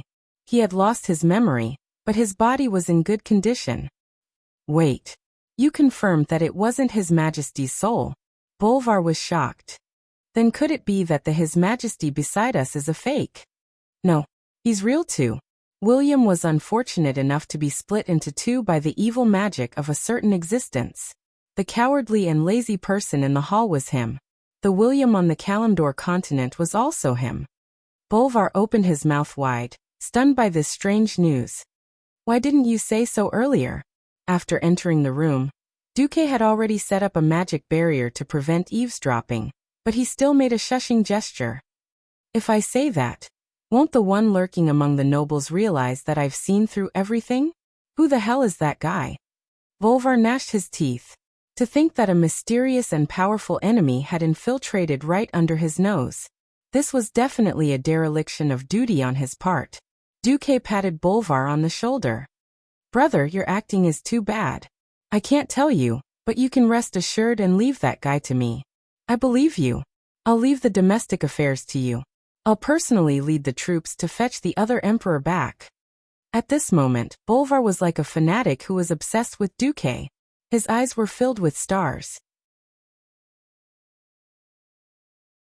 Duque also felt that he had gone overboard, but with Nozdorma's endorsement, no one could expose him. To be honest, even he himself felt that this statement was a little ridiculous, but Bolvar believed it 100%. Wait. William is not in danger. If you bring him back now, you'll only ruin his training. You said training? Yes. Training. A hellish training. This is what William lacks. William is not bad, but the so-called not bad is only the standard of a mediocre king. He's not a wise king, and he's not good enough to carry the banner of the Alliance. Anduin and I have always had high hopes for William because he has the talent. Talent? Duque raised his head and looked at the ceiling. It was as if his gaze had pierced through the void and reached the river of history. There the two ancestors, Lang and Anduin, were smiling at him. I've always believed that talent determines the height a person can reach. To reach this height, hard training is essential. William has the talent to become the leader of the Alliance, but his youth was too smooth. Too smooth. Bolvar's gaze was a little lost. Think about it. The current chief of the tribe, Sal, has a noble background, but he spent his entire childhood and adolescence as a slave gladiator in the arena. He has to face life and death battles almost every day. On the other hand, he has a real understanding of human life, society, and culture. He has knowledge and wisdom that far exceeds the level of the orcs. Furthermore, the former chief of the tribe, Orgrim, has been secretly teaching him and imparting the tribe's spirit. That's why the current wise and outstanding chief of the tribe, Thrall, was born. Bolvar was silent. Duque was right. Compared to Thrall, who had gone through hardships and tribulations, William's life had been too smooth before he turned 20. At that time, King Lang had not been assassinated. Even though he had suffered the pain of the destruction of his country, he had Duque's support for internal affairs, Anduin's support for external affairs, and Lang's protection and guidance. William, who had not truly experienced life and death, was only a little better than a flower in a greenhouse. As a loyal subject, Bolvar was more eager than anyone to see his lord's growth and metamorphosis. All right, Duque, you've convinced me. But first, I have to ensure His Majesty's safety. Sure, but I won't allow you to go, not even the royal knights. Why? Bolvar roared.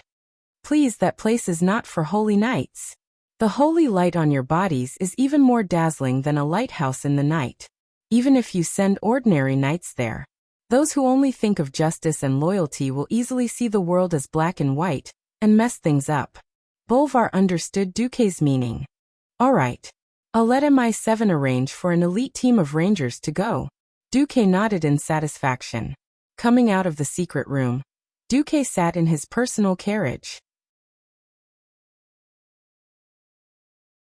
The two important subjects, Reginald and Edwin, as well as the two maids, Vanessa and Solarian, were already waiting there. As a Grand Duke, he still had to have the necessary extravagance. The carriage was very large, and each side was enough for one person to lie down comfortably.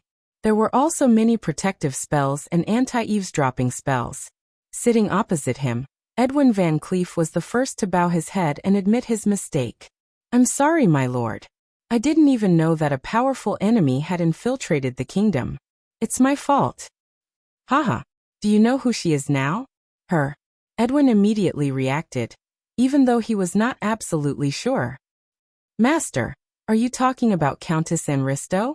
Duque revealed a mysterious smile. Edwin, do you still remember Lord Presto? In the carriage, the expressions of the other four people froze. Lord Presto, this name was not unfamiliar at all. Even Solarian, who was far away in Cuel Salis, had heard of it.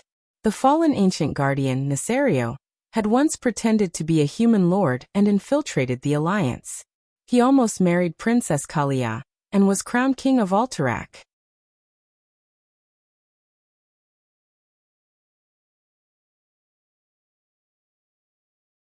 Chapter 1093. Edwin slapped his forehead in utter regret. This was a slap to his face. After all, he was in charge of the Marcus family's intelligence work. It's not your fault. Enristo and Presto are very different in pronunciation and spelling. Duque wasn't spouting nonsense. After all, the common language in the world of Azeroth wasn't English. It was still an alphabetic system, but the letters, spelling, and pronunciation weren't the same. Windsor sighed. I'm still thinking about how to dispatch troops if something happens to Stormwind City. But that's a dragon. Mortal force is meaningless. Reggie, don't move your main force. The Blackrock beastmen will run out of the burning steppes and cause trouble soon. I'll leave those guys to you. No problem. Windsor patted his chest, his eyes blazing with fighting spirit. He was 38 years old this year, the best age for a man. His martial skills hadn't declined, but he'd experienced 3 battles at the Dark Portal in one go. He was definitely an outstanding commander. Duque smiled. Reggie, fight this battle as the general of Stormwind City. You'll get what you want. Windsor's eyes lit up frighteningly. Of course he knew what Duque was talking about. The Marshal's scepter. A marshal who wasn't even 40 years old. Just the thought of it was enough to make him go crazy with excitement. Isn't it just taking care of the Blackrock beastmen? Don't worry. If this was 20 years ago, Duque really wouldn't be able to rest easy. But after experiencing so much, Windsor was definitely trustworthy. Edwin brought the topic back again. Who's coming this time? A female? Female? Could it be Onyxia? That's right. Too bad there's no prize. What do we do? Well, she's still in human form, let's. Vanessa made a throat-slitting gesture. Duque laughed. Stop joking. Only when you cut her with your dagger will you realize that her seemingly delicate neck is actually 3 feet thick. TSK, are all giant dragons monsters? Vanessa was indignant. Science could not explain why a giant dragon that weighed in tons would turn into a delicate woman that weighed less than 100 pounds after using the ultimate transformation spell. What else could Duque say about such a fantastical world? Solarian interrupted. Then what do we do? Should he just wait like this? It doesn't seem to fit. Master's personality. Solarian hadn't completely changed. After all, she hadn't spent much time with Duque. Duque didn't mind. He rested his chin on his left hand and rested his elbow on his knee. His right index finger tapped on the blue-dyed velvet cushion about 10 times rhythmically and smiled. Solarian, you're right. Although waiting is in line with my status, the status of a mortal is meaningless to a dragon. At this point, a naughty smile appeared on Duque's face.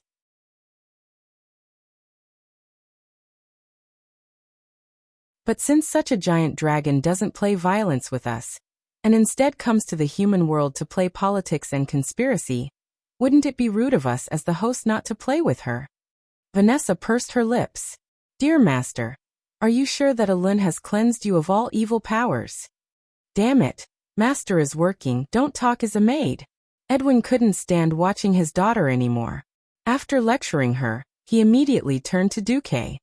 Master, you spoil Vanessa too much. She's almost forgotten her duty as a maid. Duque shrugged. Yes, Master. Are you planning to destroy the entire noble class? Windsor suddenly asked.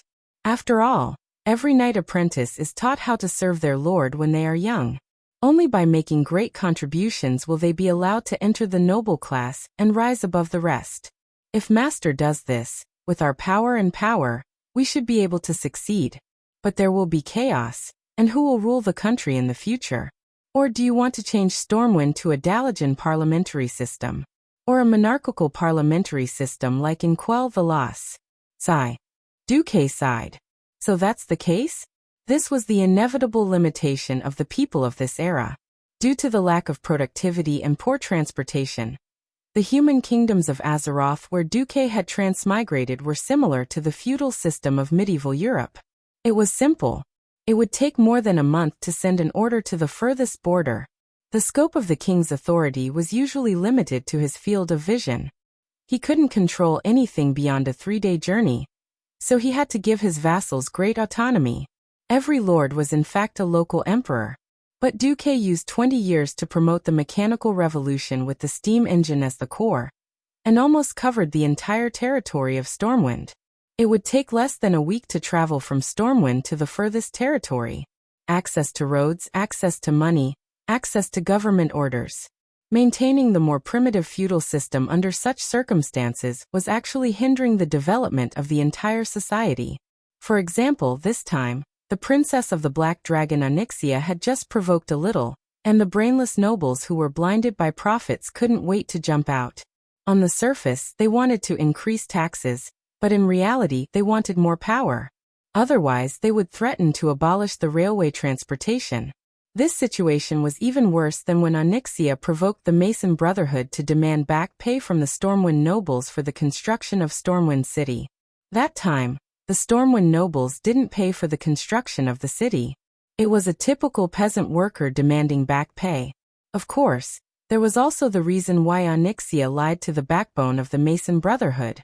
She asked them to falsify accounts and raise the construction costs to demand money from the Stormwind nobles. The problem was that at that time, the nobles were also very poor. Naturally, the nobles thought that this was extortion. Under the Princess of the Black Dragon's provocation, the Mason Brotherhood rioted. The mole she arranged even threw stones at Varian's queen, Tiffany, to death. Varian, who knew that he was in the wrong, was still extremely lenient and exiled the Mason Brotherhood instead of starting a massacre. As a result, the Defias Brotherhood came into being. In this life, because of Duque's influence, the resources in Stormwind were extremely abundant, and the people were extremely happy. It was very difficult to incite conflict between the people and the nobles, so the nobles fought with Bolvar for power. Who would have thought that Duque would return at such a crucial time?